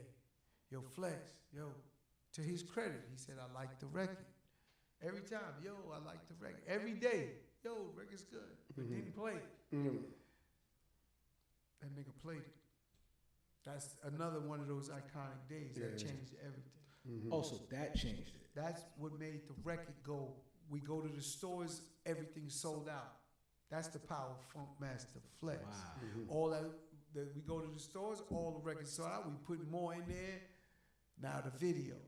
This is the next phase of that. After Flex is playing it, there was a company called Video Jukebox. Yeah, I remember that. You ordered your video. Right. Yeah. Put in a 3-digit code, and it would play your video. We got it uploaded in that. And I like to always say we was probably the reason offices and houses didn't accept 900 numbers no more. We blew that shit up. Remember that? You all So all Chris, that. We blew that shit up. We ran our phone bill up over 10,000. My mom was going crazy. 900. I know that my shit was crazy too. So Chris, can you explain to the audience, because we like to educate our audience. Yeah. You said taking the records to the stores. Yes. Can you give them the process of it, like how much it cost, like y'all want back? I think we would. If you can remember. Yeah, I can remember the vinyls we were selling for $2, $1.99 single. And the cassette was the same, and then we would just leave, and we had to keep a track of how much we left them. They would verify, and then we know what we're supposed to get, and we just go back and say how many's gone. All right, we sold 2, you owe me $4. Yeah. You know what I'm saying? It was simple as that. It was as simple as that. But it was in like we was in Virgin Records or Tower Records. We was in all the little mom and pop record stores. There was one record store that Irv had a really good relationship. I think it's called Rock and Soul. I'm not the best. Yeah, I know Rock and Soul. I believe it was Rock called Rock and is Soul. big right now. Huge. They sell All they the sell old DJ vinyls. equipment, all that. Everything. Yeah. But Rock and Soul carried it, and Irv had a relationship, and they did their thing. And like I said, when Flex played it, we were selling out of vinyl. But then on the vinyl, we called it what you call a white label. So right in the center of the record, it says, Shit's Real, Mike Geronimo, produced by DJ Irv for Top Dog Productions. And in the very little print, it had our phone number for the house and address. So we have no copyright and all that shit. Yeah, because I remember Later on, they they had said the copyright yo, shit. but that's funny. He said that because I remember the records used to have. We used to call them numbers. Yes. So when they got that record and we started Jack in the Box, that's what we called it, the combination of the Jack in the Box with Flex playing it led to every record label, every major record label calling us. So at this time, was y'all set up as No.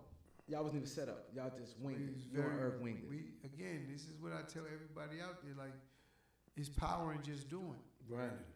You gotta go and learn. Like, we didn't have no education. We didn't go to school. I'm 5 years in high school. Irv barely got out of high school. You know what I'm saying? Not because we dumb, because we didn't apply ourselves. We didn't try. I wasn't going to school. That's why I was in school.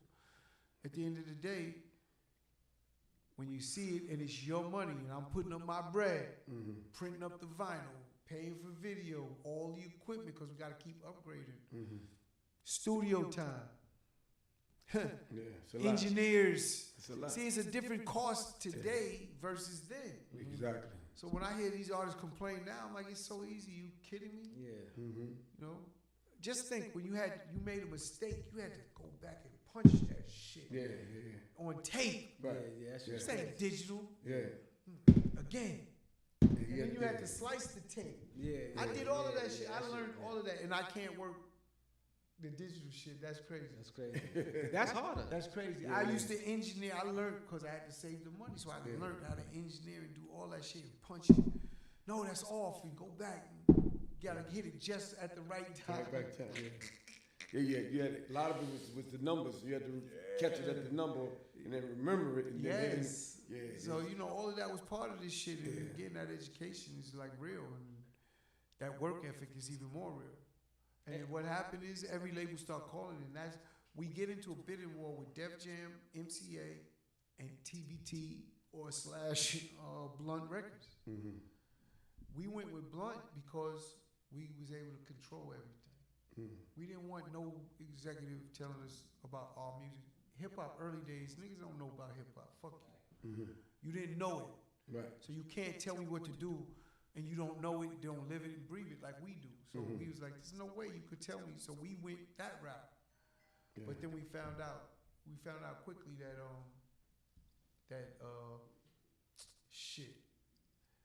that independent game back then is swallowed up by the majors. You understand? So it was like you don't get the opportunities, you don't get the breaks. Now we did all of this shit and broke through on our own, and we thought they would help. They helped, but not enough. So, okay. Because they had the checks. Yeah. Then when the checks they take it, they want to take over the rights and then the power and stuff like that. You know, so Mike Geronimo's over there. We ended up bringing Ja Rule over there with Cash Money Click. Jay-Z and DMX could have easily signed there, but Irv was like, no. They was looking for deals, but we was like, no. This ain't it. Because we was like, we gonna get up out of here. Okay, so Mike Geronimo comes. So at this time, when they start calling y'all house from the number, that's when y'all start structuring the company? Top Dog Productions. Like you, Irv, now y'all start putting it, hey, we're gonna do this. We got another call. Go ahead, let them on. Caller, what's your name? Where you from? Big 139. Good evening. Graham Fishburne in the building. Salute to everybody on the panel. I'm good, man. What up, Don? You know, what up, Doc? Salute to Chris Gotti. Rest in peace, Irv Gotti. I gotta give him that respect off the rip. You know what I mean? All good. And I'm enjoying the show, man. You know what I mean? It's very informative. We need like 1 million viewers right now. I don't know where they at, but they need to be here. You know, cause it start where it start. Where you got a question? You know, I had Miles call in, Miles Bailey, the boxing aficionado. You know, and I wasn't aware that you were so into boxing like that. You know, all I know about you was music. You know, but now that I know that, you know what's crazy? Yeah, I definitely need to connect. Yeah. Go ahead. You heard what he said? I didn't hear what he said. Oh, no, I said the crazy part is I never wanted to be known. I just wanted to make money. And I really wanted to make Irv the biggest of whatever he wanted to do. I just wanted to help him achieve whatever he wanted and just get the money on the back. I respect that. You know, the man who's really in power is the one in the dark, in the shadows. You know, that's similar to me. You know what I mean? You know, if I told you all the things I've done, yeah, go ahead. See, if I was to tell you all the different businesses, it'd be crazy. Like people wouldn't understand or believe that I did all these things, but yes, I did. You know, there's a website called How Stuff Works. You ever hear of that website? You ever go to it? We sold it to Disney for $250 million. Me and a guy named Jeff Arnold. He created WebMD. You ever hear of WebMD? Mm-hmm. He created How Stuff Works. You know what I'm saying? All of these different platforms, Shared Care. And this is someone that I was in bed with as far as business, and I did all the marketing for that, and we made some money when we sold it to Disney for $250 million. But this is, no one would know me for that. You would think that I'm just in music, and I'm like, I'm so much more than music. It's crazy.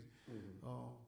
I had a hedge fund business, Eagle Asset View Management. I was with Neil Berger, still the #1 fund in the country right now today. I own my own insurance business. And all of this is because of the feds. All of this is, everything I'm mentioning is because of the feds. Because when they shut down music, I had to figure out. See, Irv has the publishing, he produced, I didn't.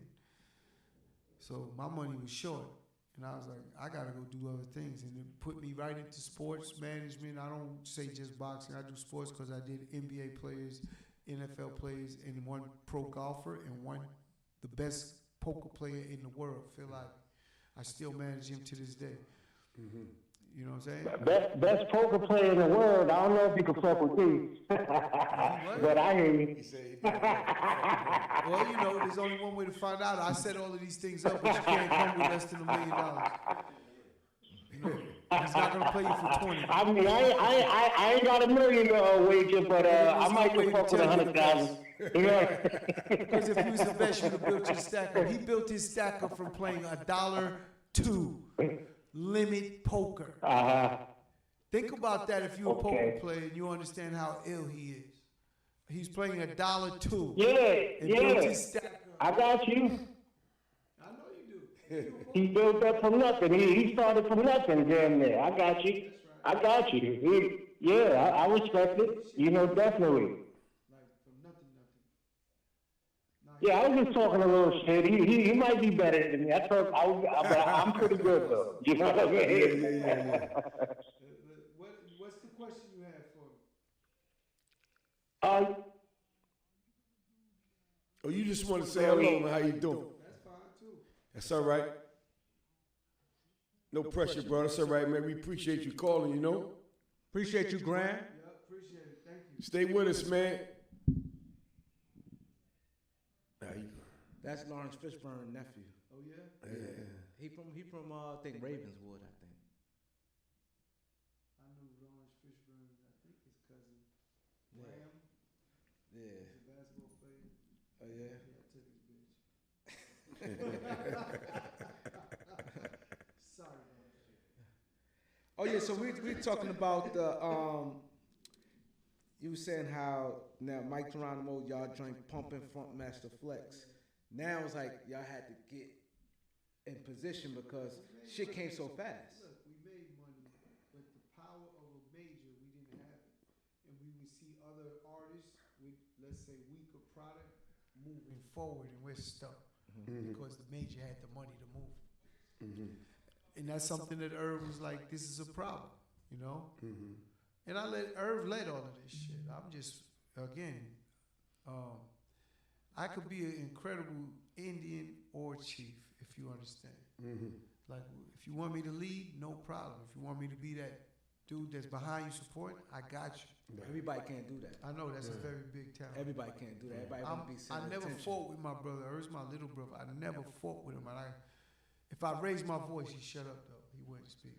Mm-hmm. He knew what's up with that, but I never felt that I had to put my will on him in that way. Mm-hmm. I didn't want to do that. You know, I just wanted to help him become Irv Gotti. He did. Right. But see, that's dope. I want that when people see that with siblings. I be telling my sons, man, all that fighting is best to, you know, stick together and support each other because he came to you, I don't know how your finances was, but you believe in something came through 5,000 just like that. Like you said, you wasn't hustling. Oh, I spent a lot more than 5,000. No, I'm saying just on that project. Yes. Just for him. Again, I did my capers and I ended up with a few dollars. Yeah. I would go pick up the niggas on the block that's working every day. Mm-hmm. Like, come on, let me get you some clothes, get you some sneakers.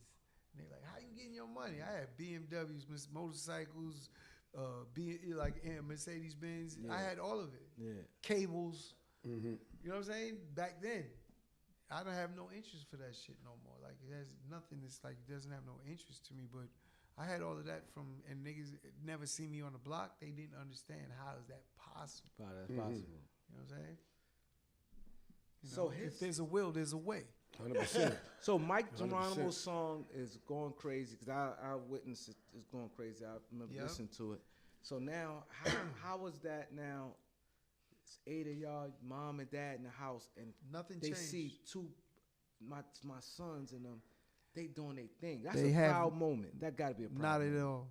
It wasn't. Truth be told, they have no clue what we're doing. Oh, they ain't.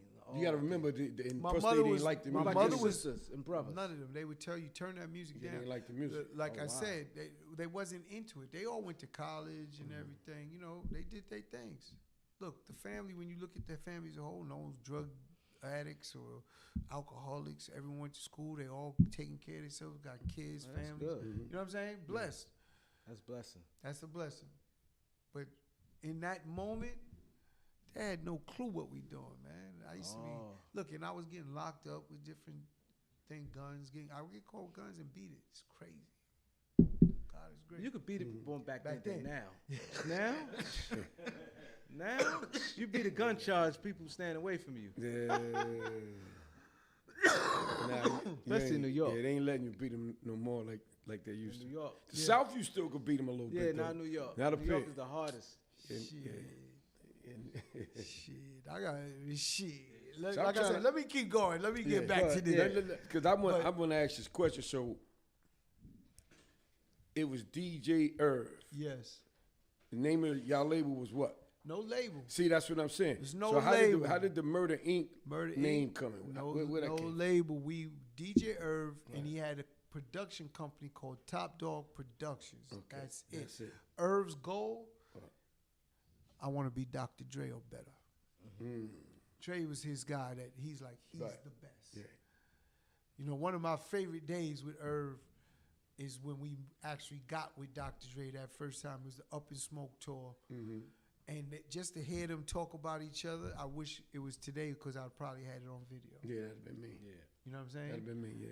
Dre gave it up to Irv crazy, and Irv was like, "Nah, you him." He's like, "No, you him." Like it was that kind of shit Yeah. back and forth, and they talking production. How'd you do this? And he's like, "No, how'd you do that?" That was a dope day because to me being Irv's bigger brother, I know that's what he wanted. It's like a dream fulfilled, like done, checklist off the checkbox. You know what I'm saying? Like, he's there, he did it. I went into construction in that era with Mike Geronimo, Cash Money Click, while he's over there with TVT, because he had a job. He's over there working. And I'm in construction. I built the construction business, me and my sister. I built everything but a bridge. I did 155th. I did Orchard Beach. All of these parks, I did them, my company. And so much other shit. End of the day, I'm making money. So when he need money, I got bread now. Now I'm not as dumb or, stupid in the streets, even though I'm still there, because I hired my whole block. Right. They all working for me. So you and your sister was partners. Yeah. Okay. So it's a black woman-owned business. Crazy. You get a lot of benefits from that shit. You know what I'm saying? So at the end of the day, we getting all the jobs. We do concrete, which no black company does. We did all foundation work for all the high rises, everything. So when we doing all this work, Irv needs something. Boom. He get to a point where he's making bread, and he says, "I need you back." I'm like, "Fuck." I said, "Okay, I'm coming." Morning construction, music at night. I did that for 2 years before I burnt out. But that time, I start with Irv, and he's like, he has this production company. He's like, sell beats. How much you making? 5,000. No problem. So we selling beats 5,000. We have this other producer named Little Rob. Shout out Little Rob. Little Rob made quality beats. Every one would be quality. But if he made 4 beats, I sell 3. great ratio. Trust me, these beat niggas be making 1,000 and be lucky to get one off. So, you know what I'm saying? So he made dope beats with Irv, and then I would sell them. But he didn't make a lot. It would take forever to make another 4. Oh, okay. So I told Irv, I had a meeting with him. I said, listen, nigga, I'm not making no money here. You know what I'm saying? Well, back to construction. Well, yeah, because I burned out and I had to quit. And I said, this ain't going to cut it. He said, what you want to do? I said, I'm going to start signing more producers. He said, I don't give a fuck what you do. I ain't taking less than 5,000.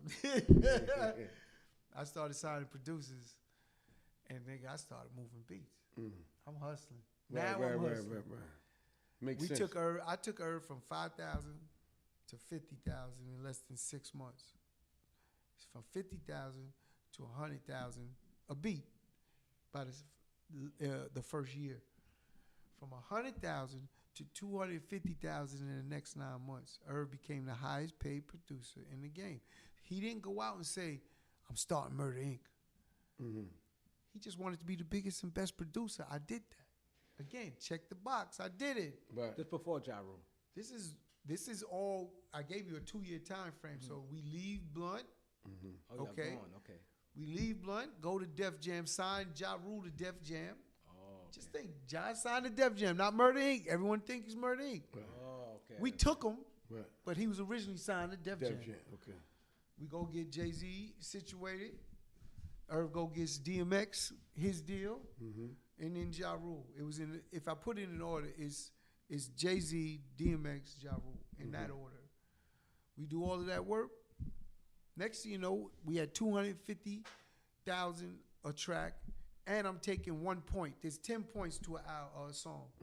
5 for the producer, 5 for the writer. I'm taking the extra one from the writer. You want Irv? I'm taking one of your fucking track points. Nigga. Done. Right. So we're 6, they're 4. I mean, we was getting the jet from Tommy Mottola, go everywhere we want. So we was getting the money plus take the fucking jet. Go with, where you going? Just tell us, we'll get the fuel, we'll set it up. That's what's up. So then we do all of that, and Tommy Mottola at Sony and Dave McPherson, shout out Dave, Dave's my man, I just was talking to him too. Dave McPherson says, hey, we want to buy 4 beats. I tell Irv, that's a ticket. That's a ticket. Let's go. 250 a beat. So, yeah. So I'm like, all right, we're going to go see him. We go sit down with Dave McPherson. I believe it was at Justin's. I don't know if y'all remember the restaurant. Yeah. Puffy's old restaurant. Joint, yeah. 20-something street. 21st or 22nd. It's right Something there. like that, yeah. We sit down, and Dave is sitting there. He start talking, and we like, let's get to this ticket. Like, something happened like over here, and then he pulled out a contract and throw it at Irv. So when we turn around, it's in front of Irv. And Irv said, "What's this?" He said, "I don't want to buy no beats. I want to give you a label." Wow. Irv said, he said, "If you serious, send to our lawyer. Is that it?" He kept his poker face. That nigga kept his poker face. I know he was like, wow. Listen to me. He said, "Is that it?" Dave was like, "Yeah. Who's your lawyer?" We tell him who's our lawyer. I don't want to say his name right now, but I don't like the nigga. But he sent it to him, right? Yeah. And we go outside. You ever see that commercial, the Toyota commercial, the "Oh What a Feeling" when they was jumping? Yeah. We outside going crazy. We couldn't believe it. But then the next problem comes. What's the name of the label? You understand? We wasn't thinking about it Because he wanted to be a big producer. He's just thinking, I'm going to sell all these beats. And I used to tell him, your production company's going to make all your money any fucking way. Right. Which you did. So you was getting, you was part of his production company, right? Yeah. Yeah, okay. Yeah. You got a couple points and all that. Nah. We'll talk about it later. Okay. But at the end of the day, Right. That's how Murda Inc. was Who came up with born. the name? Yeah. He did. He's sitting at home. We did all these mixtapes. There's a mixtape with Ja Rule and DJ Clue. I know I entered the name Lockdown, and Ja put it in the record. BJ put a name in, and everyone had their little name that we thought may be the name. That Ja said, I'm going to put it in my verse just so people think we planned it. Like this was, so it looked like it's all set up when the label come about. He did it. We didn't use none of them. Irv sitting there at home watching Arts and Entertainment Channel. It's Gangsta Week. And it's the Notorious Murda, Inc. Albert Anastasia, and all those guys, Lucky Luciano, Louis Lepke, and it comes on with the Tommy gun, with holes on the screen, and he says, he calls me, he calls Jai, he calls everybody going crazy. That's it, that's the name, that's the fucking name, Murda Inc. We make hits. It's the double entendres. Right. Because that's what it said. They make hits. Right. That's Okay. what it hit 'em. We make hits. We hit making. Right. I got goosebumps. You see it? Shit is real. Wow. So you said Ja Rule was signed to Def Jam. Yeah. But at this time when y'all got the label, He's still Def Jam. We had to take him from him. So the first album, Vena Vita Vici, Def Jam had. After that, we had to negotiate. We had to really go in there. And it was a bidding war. Remember, this is Tommy Mottola. We didn't end up with Sony. We ended up with Def Jam. Got into a bidding war with every label, not just them two. It got down to Tommy Mottola and Leo Cohen. And Leo Cohen kept crying and talking about, I can't pay you any more money. I got to keep, my job is to keep talent at the lowest cost. Jew. You know what I'm saying? That's what he's saying. Yeah. And Irv was like, well, then I'm going to Tommy. I'll be over there. And at the time, Irv is at Def Jam as an A&R. Right. That's how he brought everything over there. And he's like going crazy. So he calls Doug Morris, who's the boss of all the bosses in the Universal system. And they get in touch with the guy who just bought Universal at the time, Edgar Brofman Jr. And they say, Irv, come to this meeting. We're going to have a meeting, and we're going to talk to this and see. So we go to the meeting. Edgar and Irv walk off. Irv, when he first meets him, he calls him a fucking rum runner. He said, I know who you are. You're a fucking rum runner. He said, I know you are. You're a fucking rum runner. But Edgar Brofman Jr., he starts laughing. He said, yeah, you could say that. That's how we made our money from Prohibition. Yeah. Right. Because they own Seagrams and all of that shit. Yeah.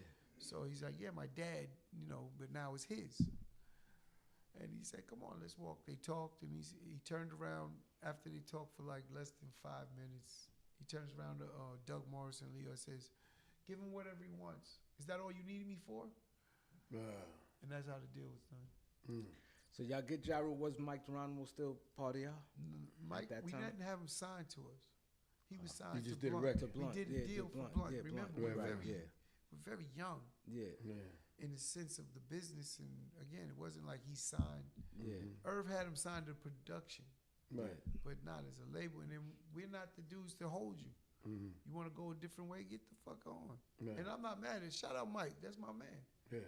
But everyone makes business decisions for themselves. Whatever it is, it is. Good or bad. So Ja Rule, y'all first artist. So y'all have a plan, like, was like your role or anybody else who behind the scenes, BJ, whoever, was like, okay, we're gonna get this person, get that person, or we looking for a fee? How was y'all mindset was? Irv was a dictatorship. I would call him. His nickname was Gazoo from the Flintstones.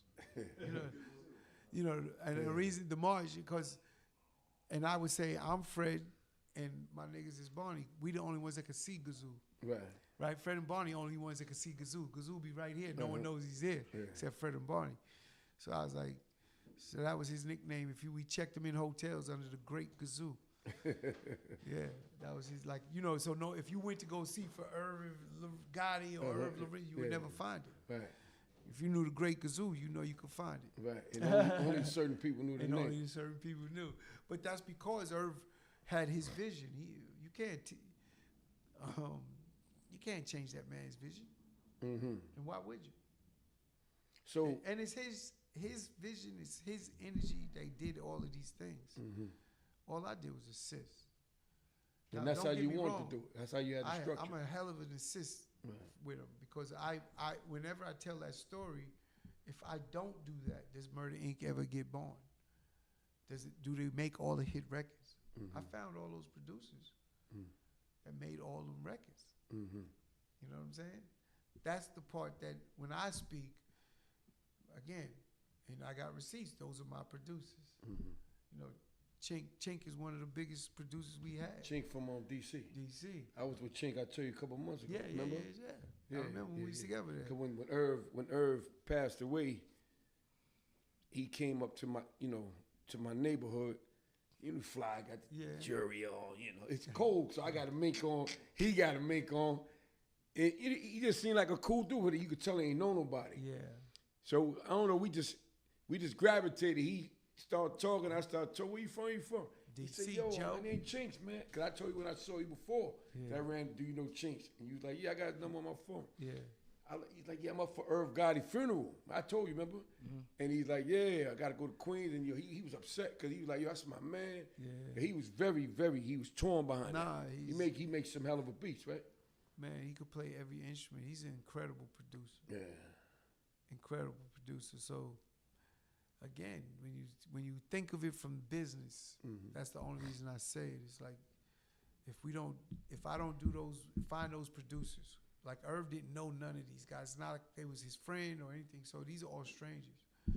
One of my favorite stories is how we got Holla Holla, the first single for Ja Rule, because we didn't have a single because we gave Can I Get It to Jay. That was his first single. Yeah. So we were scrambling for a first single. And I found Fingers and everything. Didn't they have a little controversy, Jay and Ja Rule of the Can I Get It? No. One of them songs No. that I think it was for Don't Believe the Blogs. because they had a little blog where it was a Jay song and Ja for- never had They any never had it. issues, So never. somebody they made a blog where they had a little turmoil over a beat or So something. he just No. gave it. And gave Ja said it recently too. He's like, I told Irv I'd give it to him.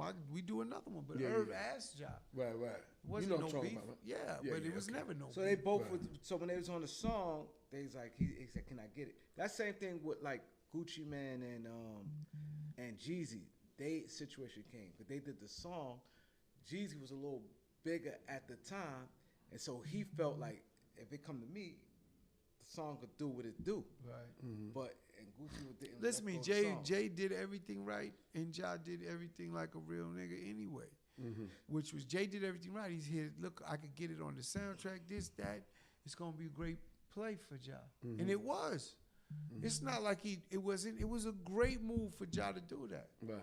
And then all we had, and Ja was like, "I'm gonna make another record, no problem." How did y'all discover Ja Rule? Chris Black. Chris Black's my man, but Irv knows him too. That was Irv's man. Lived down the block, and he was in a group and brought us Ja Rule and this other artist, Old Miller, 01. But it was Chris Black. Ja lived in Woodhall in Hollis. Okay. Right at the end of Hollis, it's called Woodhall. It's projects. That's where Ja lived. So it was like we right here. But he was signed with Def Jam already, right? Yeah, he asked me how did we find him. So How you found him, yeah. That's how we found him. Chris Black. Is how we got him because Chris Black was in a group called Cash Money Click. That's like from the movie CMB Brothers. So that's where they got that shit. That's all we got. Yeah. And that's how that started there, and that's how we got Ja. And Irv, as soon as he would ask me, he said, "Yo, you think he should be solo?" He would ask me early when he first started, because I'm funding everything still. I'm helping with everything, and this is Cash Money Click. I'm like, man, he got that voice. That's all I would say. I was like, he got a voice, yo. This shit is different. It's different for sure. I know that got to be tough for like a person. Y'all come in a group together, then you part ways, whatever the case may be. Well, it shouldn't be tough. You know why it shouldn't be tough? In a sense, if I'm my brother's keeper, we all we got, and he's the one. Right. You gotta let him. What you want to do? Yeah, let him your rock game, out. nigga. But you got to think Like, about it. you got to look in the mirror at some point. Like Chris Black was a smooth hustler nigga. He never was like the rapping nigga. 01 wanted to be the rapping dude. He just wasn't the best of them. So they didn't really care. Yeah, like you said, It wasn't the best. Like, you got to look in the mirror. Yeah, there could be some feelings, and Ja tried to do what he could for him and everything. Being like, Ja's one of the best niggas in the game, man. I don't give a fuck. Like, keep it a buck. We could go bar for bar with anybody. I don't give a fuck. Go ahead and analyze the nigga's songs. I know he sang. Go ahead. He's a hella singer. Just listen to the lyrics and you understand he's an incredible song maker. And if you ask me today how many rappers are influenced by him and you tell me who isn't, is the real question. Well, he did a lot of. Think about what I'm saying. When you hear niggas rapping, niggas wasn't putting that melodic shit with rap like Ja did it. Back then. Yeah. Today too. Come on. okay.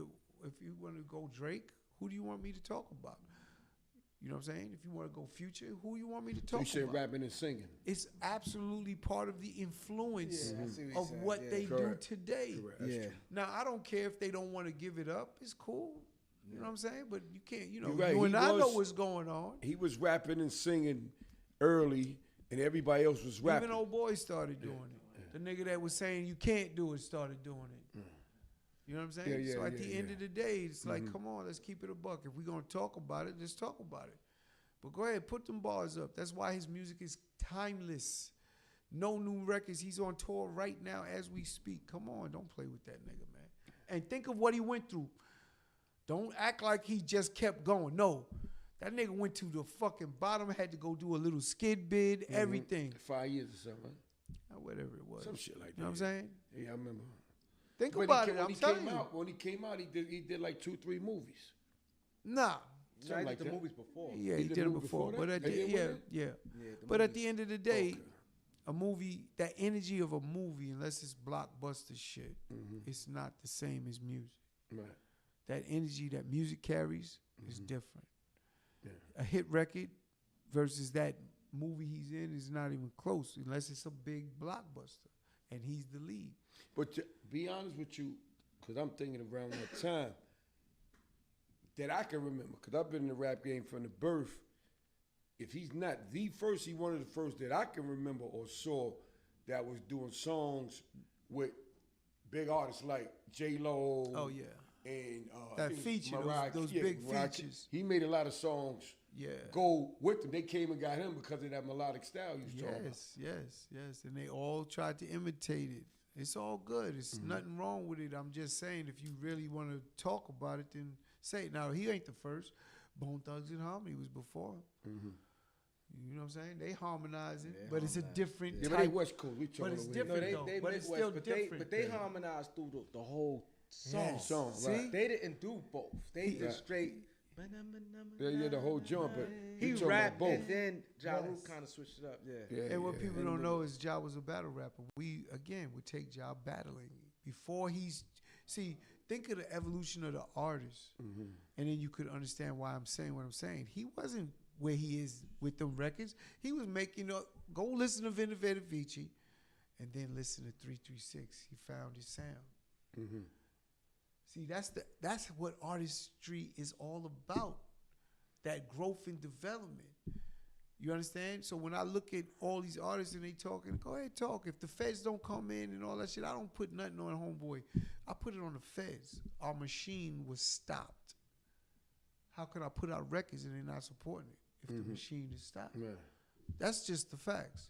Because that man Rule would have made some fucking hits. Yeah. Period. Yeah, that did put y'all setback. Y'all, that shit cost y'all a lot of money. Y'all fought that shit and Yeah, y'all that beat was, that. A lot of people ain't beat that shit. Y'all came around that shit. Listen, It was I don't wish that on nobody. Yeah, that was a heavy situation at that time. It's But that's when I deeper. think a lot of people start noticing you. But I heard of you when I was locked up. When Ja Rule first came out, it was a dude from Queens. I forgot his name, and he would speak highly of you. He said, "Yo, I'm blessed. He said, "Yo, Gracie," all he talked about. But a lot of people speak highly of you, though. No, I'm blessed with I that. Never That's heard why I said nobody, it. even like you said, even with homie who y'all don't Yeah. get it. I never hear him say nothing about you. I'm blessed. It's I'm like blessed. crazy that, and it was crazy. Everybody's like, "Nah, Chris is a good nigga. Chris." blah blah blah, and I never saw you at the time. If I was to say why, if I was to say whys, I always treated people the right way, even the enemy. If they went too far, they know they fucked up and went too far. Yeah. If you see me fighting with niggas, it was because they went too far. I'll give you every excuse not to do this to you. Mm-hmm. You know, we used to, Preem had an expression, and we had it on our Skytail pages. It was our signature. If you insist, we will oblige. And that's a fact. If you insist, we will oblige, nigga. Yeah. You know, Jay Prince says, if you keep campaigning, you bound to get elected. That's a fact. So, you know, these are things that, like I said, I did it right. Yeah. And it has a residual effect long term. It doesn't happen right away. Mm-hmm. So when you say that, I'm proud of that because I work so hard for it, and I won't let no one fuck that up because it'll go away with one fucking slip. Mm-hmm. Yeah, that's true. One slip. That's true. You know, it's just crazy because the roads to where we came in music, that era, we had to deal with every thug you could imagine across the country, not just New York. Mm-hmm. You know, we called it gangster turn promoter. GTP is what we call it. So we would say, oh, another GTP event? Yes. Mm-hmm. So what is that? We in a local city somewhere, wherever. Let's use a real city so you know when something really happened. North Carolina, Raleigh, got a show. It's the local nigga that's got the show. See, hip-hop wasn't big like it is today. Mm-hmm. So there was one club. He rented it out. It's his shit. You send your writer. Got to send us 30,000. First half 15. We need to be picked up. First class tickets. This, that, whatever. Hotel. Cool. He sends the first half. You know what's picking you up? All his niggas. Honda Accords, shit like that. What are they doing? Checking your inventory. Checking inventory. They know you just got on the plane. Who got the banger? Right. Nobody. Who got it? Yeah. It's crazy. They putting you in a hotel. They know exactly where you at when you leaving. Yeah. What hotel will be in? Nah, the game was simple. Right. Yeah. I navigated through all of that. God bless. Yeah. And we unscathed. Mm-hmm. You understand? I'll put whatever on anybody. All you rap, tell me you move like Murda Inc. Please, let's see it. You didn't. We was in every hood. I would be in every hood. And I ain't gonna hold you. Shout out Preem. He hooked me up with niggas in all these cities. Here's one over here. So now I'm connected. So when I land, we got it now. Right. We got it. Right. You understand? Yeah. It was simple and in respect. Treating all of these people with respect, not like they're beneath me. Meaning, if we all ain't getting in, I'm not going in. They seen that all day. Like, you know, and they seen that from me. Maybe Ja and them kept moving because that's the talent. But they seen me not move. That's why they got it. And all of that has that residual effect. And I did that across the country. I did that overseas. We got into the hella fight in London with these Jamaican niggas out there. But when we did it, the next day it's on the news. Mm-hmm. And shouting us out, Murda Inc. and Ja Rule, because these are the gangsters out there, and we took care of them. Yeah. It was crazy. It's a crazy time. You know, it's a hell of a story too, man. It's a crazy time, and it's like I don't see nothing like it. And I've been with all these other crews, just being inside them, minding my business, just listening, watching. Our shit was different. My first experience in LA, we go to LA. We bought a crib out in the hills, up in the hills. This is right after Vena Vici. We're in there for 336. Irv's like, yo, let's go record in LA. Cool. They all go out. I'm one of the last to get out there. I got to send all the music and everything. I walk in the house, and again, it's like I can't forget these stories. It's like a scene you would never believe. Bloods, Crips, booyah niggas, guns boxed up at the door with tags on it. You had to check your gun. You couldn't come in. But we have both Bloods, Crips, and Booyah Tribe niggas in the house. With I don't even want to tell you how many bitches, man. This shit is crazy. You got a caller? Caller, what up? You on the Beat 139, Chris Gotti?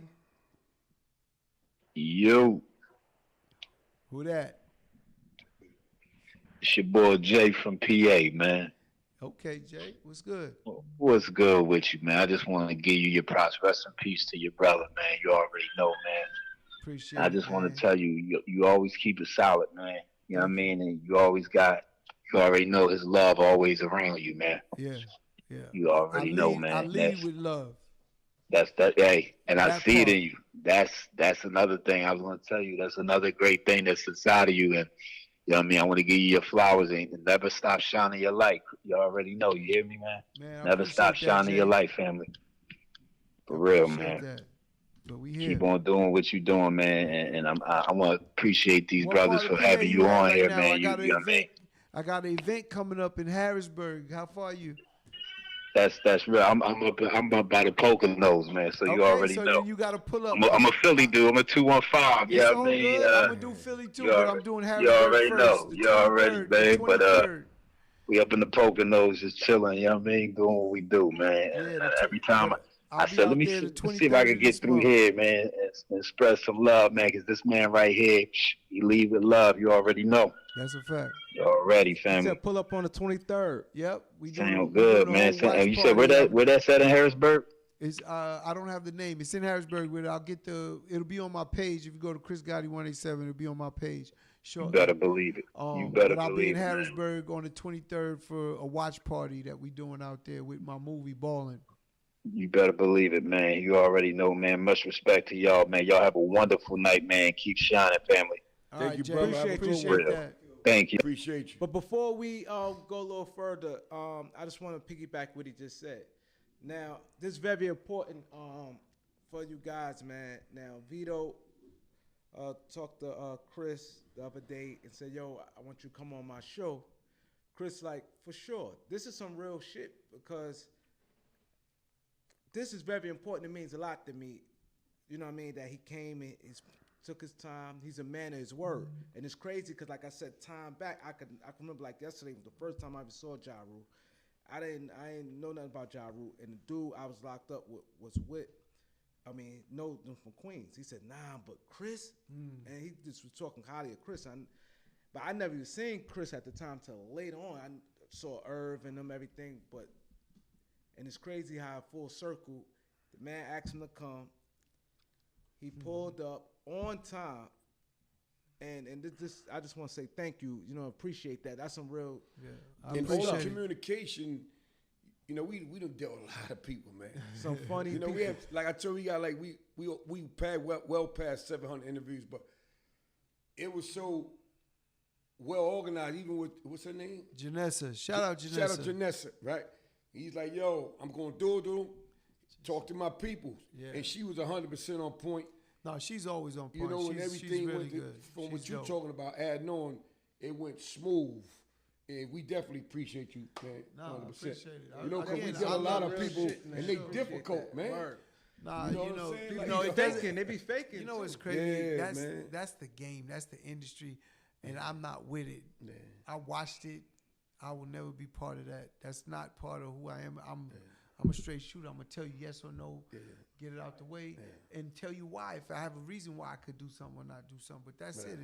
This shit is easy, man. Why they want to make it more complicated? They want to make their self feel a certain way. Like more important. I'm not with that shit. But we more so get this type of energy from real talk from dudes like us, because we come from the street too. We got them stories, and then we get into something else. We more. I'm put like we more real with how we gonna move. We were gonna move. We ain't gonna move. Right. We don't play in the middle. Right. So we move more precise than them guys who just switch straight That's to the a fact. industry. Ain't never been in the streets. That's right. Them dudes is just straight industry dudes. Yes. And they stories ain't real that they be talking about. Nah. Our story, like every time he said, he got receipts. A lot of people I see, I say everything I just told you, it's corporate America too, because we dealing with them too, with the city and the state. Cause we on Rikers Island, we got a 501c3, we got a lot of things going on. I said everything I just told you, I can show you, and they be looking at me like, just ask me to show you. Because it's important, because a lot of dudes be capping on it, and we ain't about that, man. Because we grew up different. all. That's why everything you're saying, it touches. Hey, but that's again. You said, see what you said? That was hip hop early. Yeah. If you didn't live it, you couldn't speak it. You couldn't speak it. Yeah. today, fuck out of here. They say whatever. That's why I don't even compare. Right. And I love the music today. Don't get me wrong, but it's nothing like what we went through, what we dealt with. Right. Like I said, that GT, what is that, Gangster Turn promoter? Nah, that was real. Super real. So that's why I bring it up, because that's something that these kids never have to deal with. Because it's all corporate now. It's white shit. They got the clubs. They got this. It's real booking agents. It's Live Nation booking you. You don't have to worry about anything. It's safe. Right. Nah, we risk our lives for this music. Yeah. No, that's a fact. And I tell all the executives, see, that's something that the white execs never had to risk that life experience just because they white. And I said, no. I tell a nigga, no, they want to kill me. You understand? You get a rapper and his fan and this, and you say no? What? They want to hurt you, bro. Yeah. Nah, they never get that pressure. That's why it's not fair. Right. That's what makes it different. And then just think of the evolution. It's just different, man. And again, I'm not knocking errors, different. Do you, get money, let's go. Like right now, give me a second, Doc. Right now, all of it is streaming, right? And these kids are making a lot of money just from streaming, TikTok, all this other stuff. Tretch, he's my man. Shout out to Tretch, right? He tell me some story. He got me laughing, right? He said a couple times that I do a show and then all of a sudden they ain't paying my money. Right. So I said, what you do, man? He said, I go to the car, get the baseball bat, and I go up in there and I start raising the bat at them dudes swinging like, yo, where my money at? They pay my money. Like, that's crazy. That's real stories right there. I know you got a million. I'll give you one that's off air. I don't want to put it on there because this one is real. Like, it's crazy though. But that's what you had to do. That's what you had to do. And again, we got a lot of niggas up out of jams. You know what I'm saying? Yeah. We was blessed, and I give a lot of credit. Again, I can't take the credit. I didn't know niggas in Kansas City. Right. You know what I'm saying? Niggas is really tying niggas up in Kansas City too. Yeah, all yes, over. They is. There's real gangsters. I got some people down. Yeah. So Chris, I want a little thing here, right? I want you to name, like, if you put you don't have to say the artist. I want you to put in the order. All the artists, like who you could just think of. Who's the best artist? What borough has the best artists? Queens, Brooklyn, Staten Island, Harlem, Manhattan, or the Bronx. Put them in order. Like all artists, you don't have to say the artist. So when you say that, as a group, again, I like gotta who got the, you think? I gotta go Brooklyn first. Brooklyn first. Yeah, I'm gonna be my favorites. Why Brooklyn first? I gave Jay-Z the #1 spot. No, I'm saying as a collective. Okay, they got not fucking no Biggie. person. Come on, you okay. want me like they got artists. No, they got artists. No, I'm just Big asking. Daddy Kane. Like, Big Daddy Kane. These are the guys that was very impactful for me. Correct. Biggie. Queens is second. Queens second. Yeah, for sure. Why you say Queens? Queens and Brooklyn is very close. Very close to me. Yeah, I see. Well, they are. I want y'all in the comment section. But I give. Leave it there. Look, I'm a Queen. Look, I could always say I was born in Brooklyn. We moved from Brownsville to Hollis. Okay. But Queens, Queens raised me. I never claimed Brooklyn except I was born in Brooklyn. And what's that? Brooklyn. What's the name of that hospital right there on fucking Linden? That hospital, which everyone was born in, and we was living in Brownsville. Then we moved to fucking Hollis. But I was raised in Hollis, so I know that's what it is. But when you think of hip hop, for me, Brooklyn, because of the two names I just mentioned, Biggie and Jay. But Biggie didn't have the longevity like that. Yeah, but he was impact. Yeah, but his impact was impeccable. It's still about longevity. That's Playboy, man. So I know Playboy. Biggie, right. Nah, he's different. Biggie, Jay. You don't think there's more Little artists? Kim.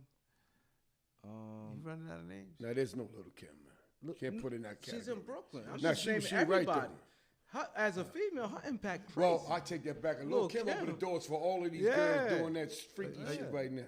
That was Big Kim. Daddy Kane. They've got. But if I go to Brooklyn, then I go Queens. Again, right away, Queens. And then if I go out of Queens, where would I go? So you got Harlem, Bronx, and I know. and Staten Island. Would you put Long Island? Why not Long Island? Where's Rakim fit in? If you No, I was saying this to 5. Oh, you want to say? Is okay. he part of Say Queens? We got to six. put Let's Long say Island. six. Is he part of Queens? Then maybe that pushes me up. You understand? If you put Long Island in there, I gotta put Queens first. No, then. Long Island get their own thing. 'Cause they got public You got enemy. to give 'em Okay, their own. okay. So we do the 6. Yeah. Long Island. So you got again. I would go. Man. So Queens second. Who third? I would go Bronx. Bronx. No, sorry. I'm gonna retract that. Harlem behind Queens, for sure. So From Queens. Queens. So who's the cause see this the part everybody gonna go crazy, right? I think a lot of people, either us and Harlem agree, Queens or Brooklyn, you could flip flop Queens or Brooklyn. It depends. Cause Queens had a lot of big LL, 50, Ja, Run DMC. Queens got it. Roxanne, Shantae, Queens. So it flip flop between Brooklyn, Queens to a lot of people. That's what I said. So I think I'm not mad with saying, but It's a I flip I don't flop 'cause think you nobody missing a gonna- lot of rappers from Brooklyn. No. I'm saying Grand Brooklyn- Poobah, you missing no, a lot of Brooklyn- rappers from Brooklyn, is man. popping. No, I'm Queens not. is popping. but I didn't say Deep. Brooklyn. There's I a didn't say lot of Brooklyn number rappers one. in got Brooklyn. Mobb I didn't Deep. say Queens Mobb number one. Deep. Come on. I didn't say. You I got didn't say. your man, Drink Champs, your man Nori. Nori. Yeah, I didn't say Queens number one. I'm just saying. Queens got I a think lot of most rappers, people man. gonna say No, either that's them. where, and look, Now, but this part gonna get tricky. Now you saying Bronx and Harlem. I put Harlem Bronx, third. okay. So why Harlem over Bronx?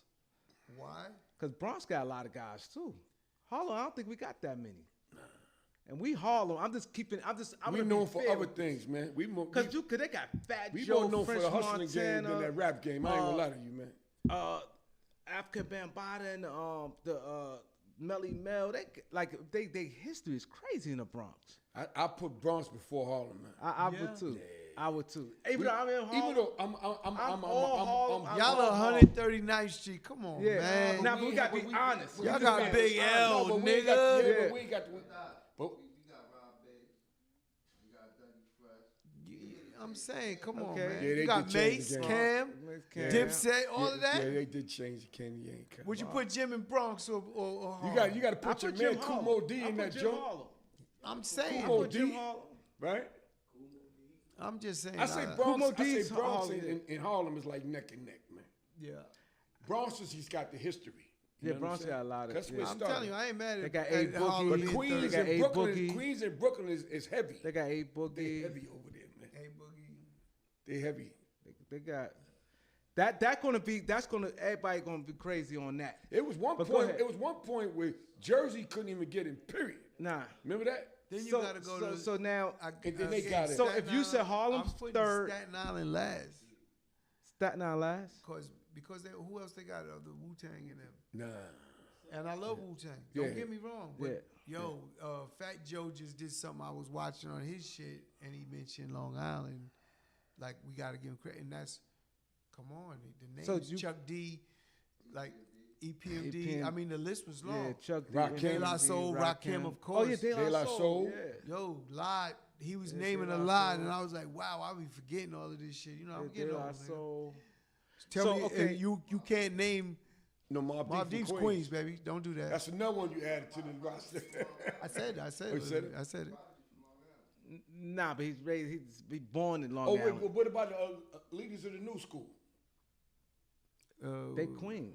Nah, man. They Queens. They won. They They won Queens. Long Island. Nah, Long Island. You right. They Long Island. They Long Leaders of Island. new You school. right. Busta You right. Rhymes You and right. them in They there. Long What's Island. name? You right. They Leaders of Long the new Island. school. Yeah. That's what I'm saying. So you said Long you Island said has a Harlem lot. third, Bronx fourth, Long Island fifth, Staten. Staten Island.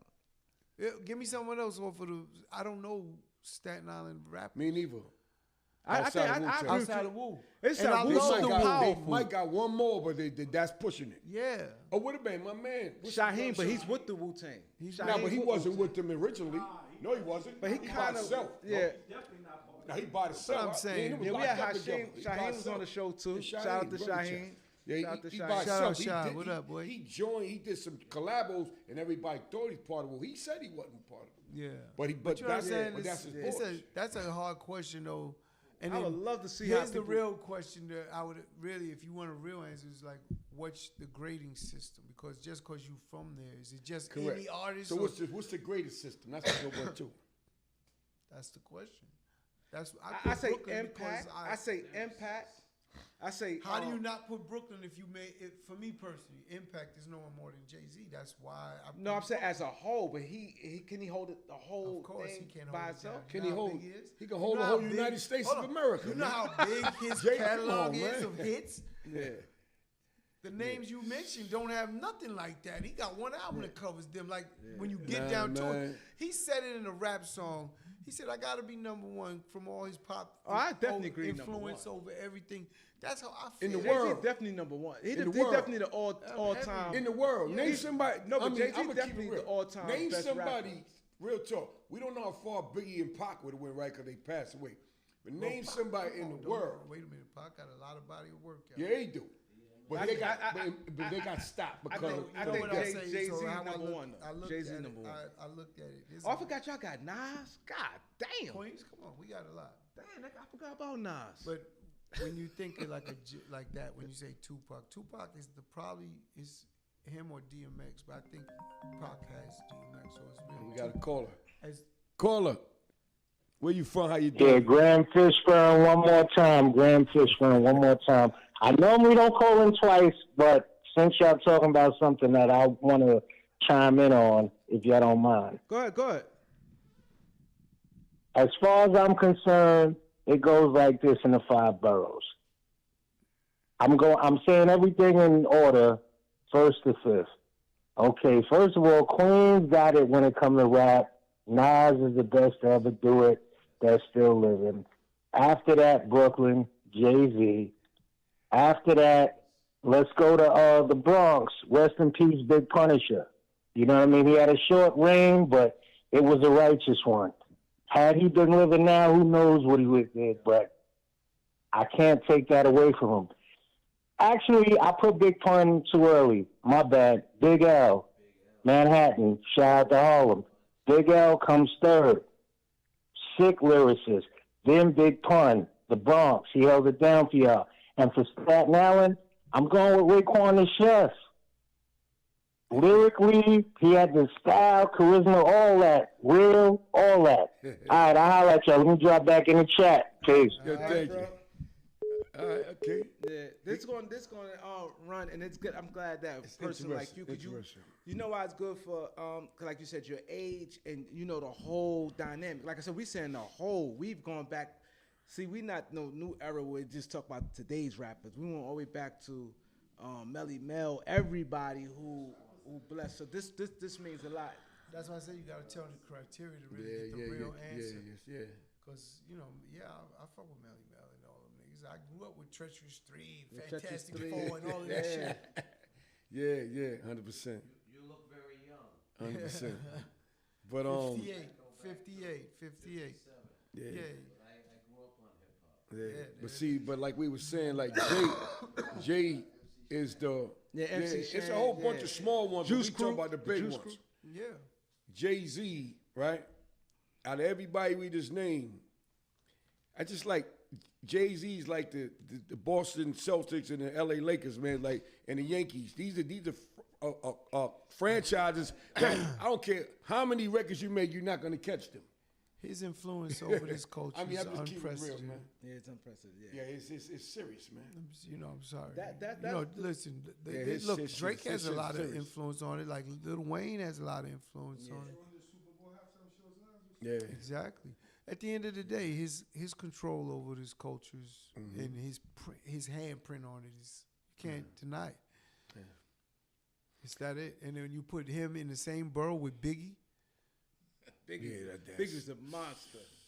Like, where do we go from there? Yeah, that's serious.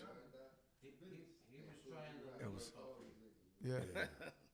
Yeah, this is this definitely. But I gotta ask you this question that the viewers want to know. So, Murda Inc. had to change their name. Didn't have to. So what happened with that? There was a little controversy over Russell something? Simmons. So what really happened was Vivendi, who bought Universal from Edgar Brofman Jr., who gave us our deal, if you remember that. Yeah, I heard that. Edgar Brofman Jr. credits us for saving his family fortune. Because Universal was tanking until we came in, and he got all his money back plus. He sold it for over $5 billion. And Vivendi bought it.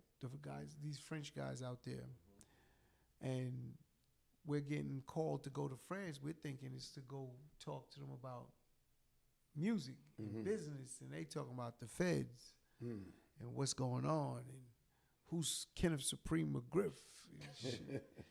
And we're like, what? And we leave. So I have to tell you that because when you say what happened, that's what happened. That word came from Vivendi to Russell and Leor and everyone, Doug, and they call a meeting with me and Irv and said, we want to get rid of the word murder. And they tell us they're going to put it in a coffin, the word murder, like, and we'll go do the procession, you know, when you go around with the coffin everywhere. Yeah. We're going to kill the word murder and not use it no more. It was the worst day for me and Irv. Because it's like, we wasn't talking about killing people. We made, listen to the music we made, you fucking idiot. Ja Rule wasn't no shoot 'em up band. Not even at all. Y'all had Irv had a Shanti and all let me that. tell you something. This is all about Lloyd. design. This is Irv's design. He has a marketing genius. He understands what he wants to do. He had a philosophy with music. If the music is soft, I need you to go OD hard. If the music is hard, I need you to go the other way. So when we made those chick records, you listen to the tracks. It was just a philosophy that worked, and Rule knew how to execute it. And for them to tell us get rid of the word murder was just stupid. It was like, but we did it thinking gonna keep the business going, you know. It's still Murder Inc. So they try to change it to the ink. Yeah, the Inc. Right. We did that, but it's still Murder Inc. That's the bottom line. Right, It's still right. Murder Inc. now. It's Murder Inc. That's it. But that was Irv. If he was here, he would tell you himself, and I'm telling you, it was the worst. He felt so bad, and he was like, I should have never changed that shit. Yeah, because that shit was all over the news. Yeah, But it was all because of the Vivendi guys. Where remember, this is a publicly traded company. They're worried about stock prices and we're in the news, and they're talking about what's going on with that instead of talking about all the hit records we making. It is what it is. Right, and you're right. Y'all wasn't never talking about clapping nothing or laying nothing down. Wasn't even that type of. No, you got one or two know, records here here and and there, there. but Though. that The ain't hit that much. records, the hit records that was Right. mainstream is all woman records. Right, That's it. right. That's it. You got Then J-Lo and all top, kind of people. but y'all top artists. Yeah. Ja Rule, Ashanti, and Lloyd, and even Charlie Baltimore. Yeah. like Vita. Vita. Yeah. Like All so- of that. All of that. Even Caddy had a #1 record. You know what I'm saying? So listen, Cadillac Tide, yeah. You know what I'm saying? Black Child's the only one we didn't get out. And that's something that I always regretted because Black Child's the loyal soldier. Like, you understand? Like, you got to reward loyalty. Got to reward the loyalty, man. It's like, fuck, man. You know what I'm saying? Yeah. It's one of my things with Murder Inc. We wanted to do it, and everything always kept coming up, and we never got to finish it out. So you think by y'all catching that case, that probably was in the middle of that, right? Well, the reality of the case is they cooperated against us. Universal cooperated against my partner. Cooperated with the United States of America against me. That's just the facts. So how can I expect to put music out when the government said, if you helping them boys, we coming to get you? You want us looking in your books? Yeah. They don't want the government up in their shit. Nah. Fuck out of here. They like, okay. And really, it's a pass game. It's universal. Who they pass to? Homeboy. You understand? We making 200 plus. We put it right over here. We didn't lose nothing. Yeah. It's just what it is. It's business. Yeah. When you understand it, it's clear. Right. If you're ignorant to it, it's over your head. Keep working at And McDonald's. then a lot of time when the higher you climb, the more little things come out later on, man, because they feel like you're. I'm not a hater. I tell the facts. I like good, bad, whatever it is. That's just the facts. It was a business move that, and they don't care. And they made a decision never to have a rap label like this again. Go ahead. Tell me who's behind us. Right. Go ahead. Go ahead. That Tell was me it. one label behind us that's like Murder Inc. Yeah. That was built and designed like that. They don't do it. They give you joint. They don't do that. They give you this. They control it. Yeah. You know what I'm saying? 300 is fucking Leo Cohen. Are you bugging over there? Who's over there saying 300? Leo Cohen and fucking Kevin Lyles. Yeah. You think they're worried about their executives Yeah. that run everything? Yeah. Are you kidding me? Yeah. That's not a label. That's a real label. Like 300. That's not with the hood. Yeah, Who in the like hood? A regular Who guy. in the hood they giving a deal to now? I thought your boy Q from the Migos. I'm listening. Who? Go ahead. I'm gonna listen. Who did he say? I didn't hear him. I thought the nigga Q from the Migos. The nigga who's running the Migos. Yeah, he got a deal. Nothing like Murda Inc.'s deal. You understand? We controlled everybody that was hired. We got the budget for it. See, when I look at labels, I give Baby and Slim the #1 nod, but the reality is they had Mel Winter and them guys running everything for them. Mm-hmm. They kind of was shielded behind them. They was at Universal too, right? Now, don't get me wrong, Baby and Slim, they incredible, but Mel Winter and them made sure they did everything. Mm-hmm. Cash Money didn't have their whole crew running and operating the whole infrastructure. You know who did? Death Row, Rockefeller, Rough Riders. They dismantled all of those. Murda Inc., Bad Boy, dismantled, gone. They're not gonna play with niggas like that. It's simple and plain. And those are huge, successful operations. 100%. They don't want us with that power and in their running the risk of the liability that we bring. They're not doing that shit, yo. About Jay Prince and No Limit. Jay Prince is not No Limit.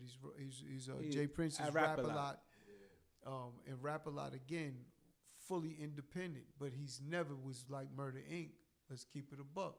Jay's my man. He didn't have those kind of big records. Nah, he didn't. You can't I compare. love Scarface in those You can't dudes. compare the two. But G Unit is an imprint, and they're not nothing. They're under Aftermath. Remember, they put him on. Dr. Dre signed him. They gave him an imprint. It's not a label. So what is an imprint? That means Universal controls it. So you He's getting a point. He's getting points over it. Again, it's not no hate or nothing. It's what it is. He didn't have a G Unit infrastructure of all the people working there. Like we had radio people. I had every department in Murda Inc. You understand? So I didn't have to go to Universal for nothing. They go to Universal for everything. They lean on them and use their staff and infrastructure. I got a question for you. So Murda Inc. had basically carte blanche to do whatever they want. Basically, after 336. That's why it was so. After 336. And that's because you. So it's a difference. Like I said, it's nothing wrong. It's business. It's good business. It's good money. It's just different. That's all it is. It's just a different way. And I know why. It's the corporate. Corporate of they're not letting niggas run that fucking shit no more. No. We're playing with too much money. You're not doing that. And that's why I said, tell me someone after. All those deals is all imprint deals. It's different. So he tore them all down. Yeah, they broke down the real infrastructure of what it did, like of how we was doing it, and then now, boom, they give you get a deal. They'll give you an imprint, but you're using their staff, so they have the control. You're not going to be able to do anything that you don't want. Right. So let me ask you a question. So we talking about the years ago. So these new kids right now, how they making so much money, man? By the grace of God. That's what I want to know. How they making so much money, man? Because there's so many new artists. Because I'll tell you, I'll give you information what's going on here too when we finish. But end of the day, they again they stream, but they get partnerships. They do a ton of brand deals that you're not really aware of and things of that nature. That Merch brings and all in. that. Merch is one thing, but yes, brand deals. Merch is when if you're on tour, you could really move merch. If you ain't on tour, there's no real can't merch. move. Right. But brand deals and partnerships and things like that is where they're picking up where they're losing out on traditionally. And the stream, you got to stream a lot.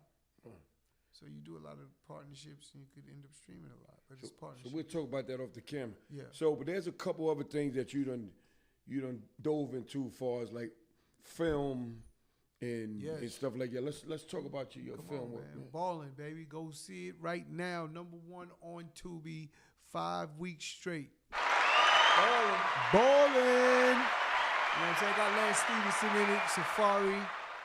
I got a cameo in there. I just, you know. Yeah, sort of on Instagram. No matter how you slice it, it's So how you still get into that, murder.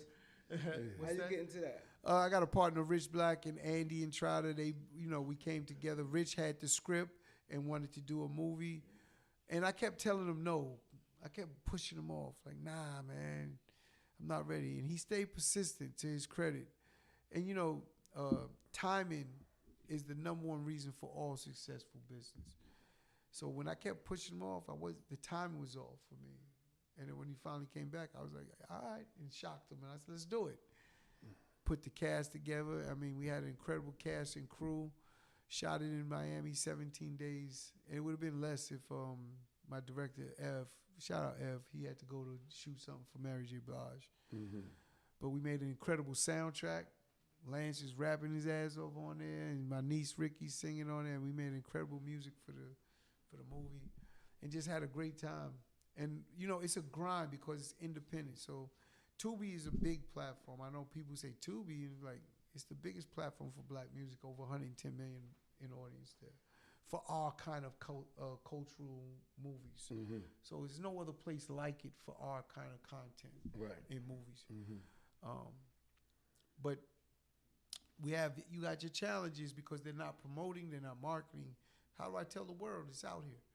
You know, everyone thinks you could just go on Instagram and that's it. It's like, it's deeper than that. Mm-hmm. What's happening now is like I'm activating city by city.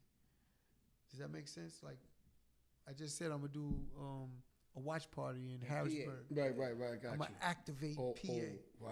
You understand? Right, and now they'll know it exists. Right. See, when you're an independent artist, if you're a rapper, that's your job, to get people to know your shit is out there. Right. If independent filmmaker, it's my job to make people know it exists and it's out there. Right. Hopefully they go see it. If they like it, they'll watch it and tell a friend. Mm-hmm. That's the job of any independent. Mm-hmm. The station, same thing. It's all the same. I make business very simplistic to understand because people put too much into it. But it's very simplistic. This is no different. How does the world know the beat 139 exists? That's your job. Exactly. You know what I'm saying? Mm-hmm. That's it. You got to move around. Now, when you on a label or a movie house, they put a ton of money into the marketing of it. Right. So to make sure they get their bread back, they want everyone to know it exists. Yeah. Remember, all someone could ask for is be seen and heard. That's it. Yeah. You know what I'm saying? And then I'm no different. Seen and heard and watched. And that's how I move. So I'm doing watch parties all over and activate city by city. Mm-hmm. Now, I haven't seen none of these other Tubi movies do this from a marketing standpoint. I'm bringing that hip-hop energy into a film space. Right. It's going to have an effect. Yeah, I never heard that. I watch Tubi a lot. Like you said, you know, people talking like Tubi is the bottom of the barrel, but it's not. It's not. Fox bought it. Why did Fox buy it? Exactly. It's more profitable than Netflix. Right. That's why they bought it. Yes, it is. And there's a lot of great movies on Tubi, man. You know what I mean? Like, you got some that's not so good, but on Netflix. But on Netflix, you got some that's not so good. That's right. Let's keep it all the way tall. Yeah. Everything on Netflix and Stars, you know, and Hulu, ain't all that poppin'. stuff ain't popping like that. Not at you know all. what I'm saying? Tubi gives everyone. I mean, you gotta have a pretty decent film. Don't get me wrong, but it gives people opportunity, a chance to live and to show their stuff off. You know, just like Planet Fitness. I've been in the health and fitness game a long time, where I work for all the major gyms: Health and Racket, New York Sports Club, Equinox, Reebok, you name it. Right. I've been there, right? Planet Fitness comes around. $10 memberships. How they gonna survive? I was like $85 for the cheapest joint. Right. We like, yo, how they gonna survive with $10 membership? Oh, they ain't gonna last long. Champ, they control the whole fitness industry, and everybody else is struggling. You understand? A Soul Cycle had to get with Equinox. Yep. And then Equinox bought Planet Fitness. You know what I'm saying? Or they was going down, they had to merge. They had, in order to stay relevant. And Planet Fitness is everywhere. You know why? Because there's more people that don't have money than people that do have money. That's a fact. So you done scrape everybody up that want to go to the gym but couldn't afford it. They rocking now. Yeah. Everybody else is falling and they going crazy. Boom. So whoever because it's got to be a bunch of people. There ain't one person on it. Whoever that board of directors of that team is, they had a hell of a scheme, and they took over the fitness industry. Yeah. Same thing like with Tubi and all that. That stuff is like going crazy. Yeah. Now he on the road with it. Yeah. I ain't heard nobody did that yet. Yeah. He's old school. I'm here with this shit, bro. I pride myself on all of this shit because I look at it and then I just find marketing, man. But I find where it's missing. Damn. That's what I'm looking at. I'm And like, what is missing? And I'm willing to do it. That's not even that I'm different. Yeah. I'm willing to go to them cities in Harrisburg. And I'll go to East St. Louis because that's where our culture is at. That's the hoods. Yeah. I go right where it's at. No problem. Pull up.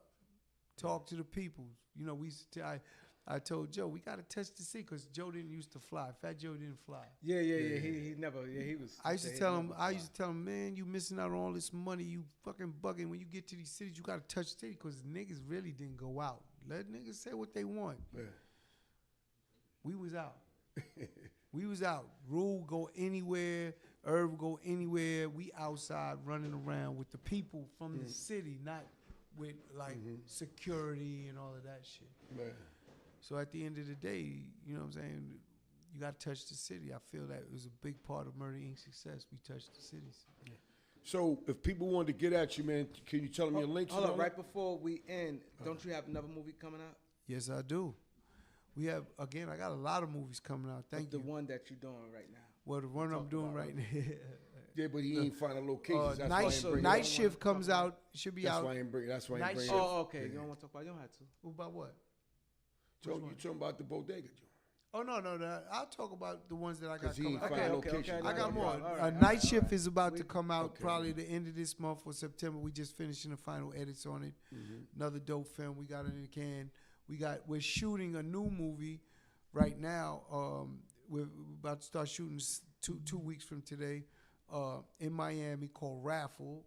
Another dope film. I got Cuzzo 2. We're in shooting physically right now. They came to us to shoot Cuzzo 2. Cuzzo 1 is out already, and we're shooting Cuzzo 2. And then we're working on my Latin division right there. Again, we'll be shooting in Miami. Miami's a hot spot for shooting film. It's nice new locations. And that's called Spanish Fly. And that shit is going to go crazy, too. So you have auditions and stuff like that? Absolutely. We have auditions and casting calls, the whole thing, rehearsals.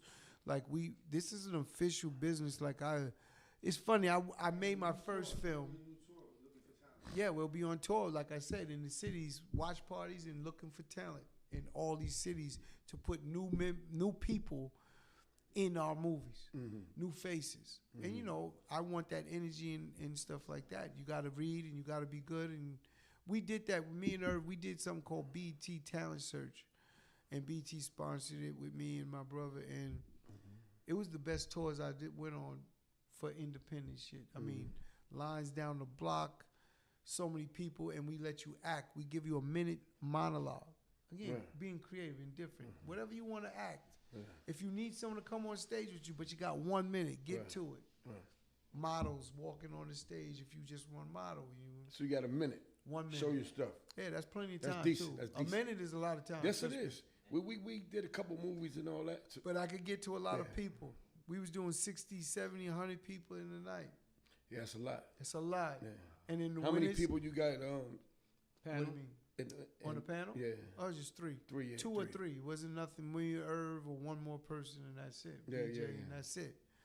And make a decision. But you go and talk because you may not find something, you know, but we found something in every city and we put them in Tales. And so everyone was fulfilled with that. Oh, yeah, he had Tales, Yeah, the TV show.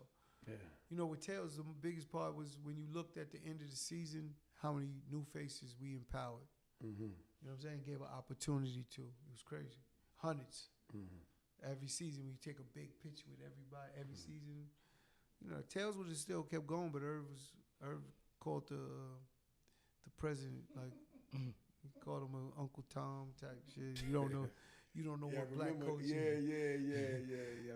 We was number one in all our seasons, but they took it down because it was he was like, I can't it was work like with some him. it was like some scary mystery type of thing. No, Tales is different stories. Tales we took as different stories. We took a hip hop or R&B song, right, and created an hour show about it. The favorite, Tales is on Tubi. You can go watch it on Tubi. Their first season, which is my favorite season because this episode we did "Fuck the Police," the NWA record. Yeah. So what we did in that one, and it was critically acclaimed, is we flipped it.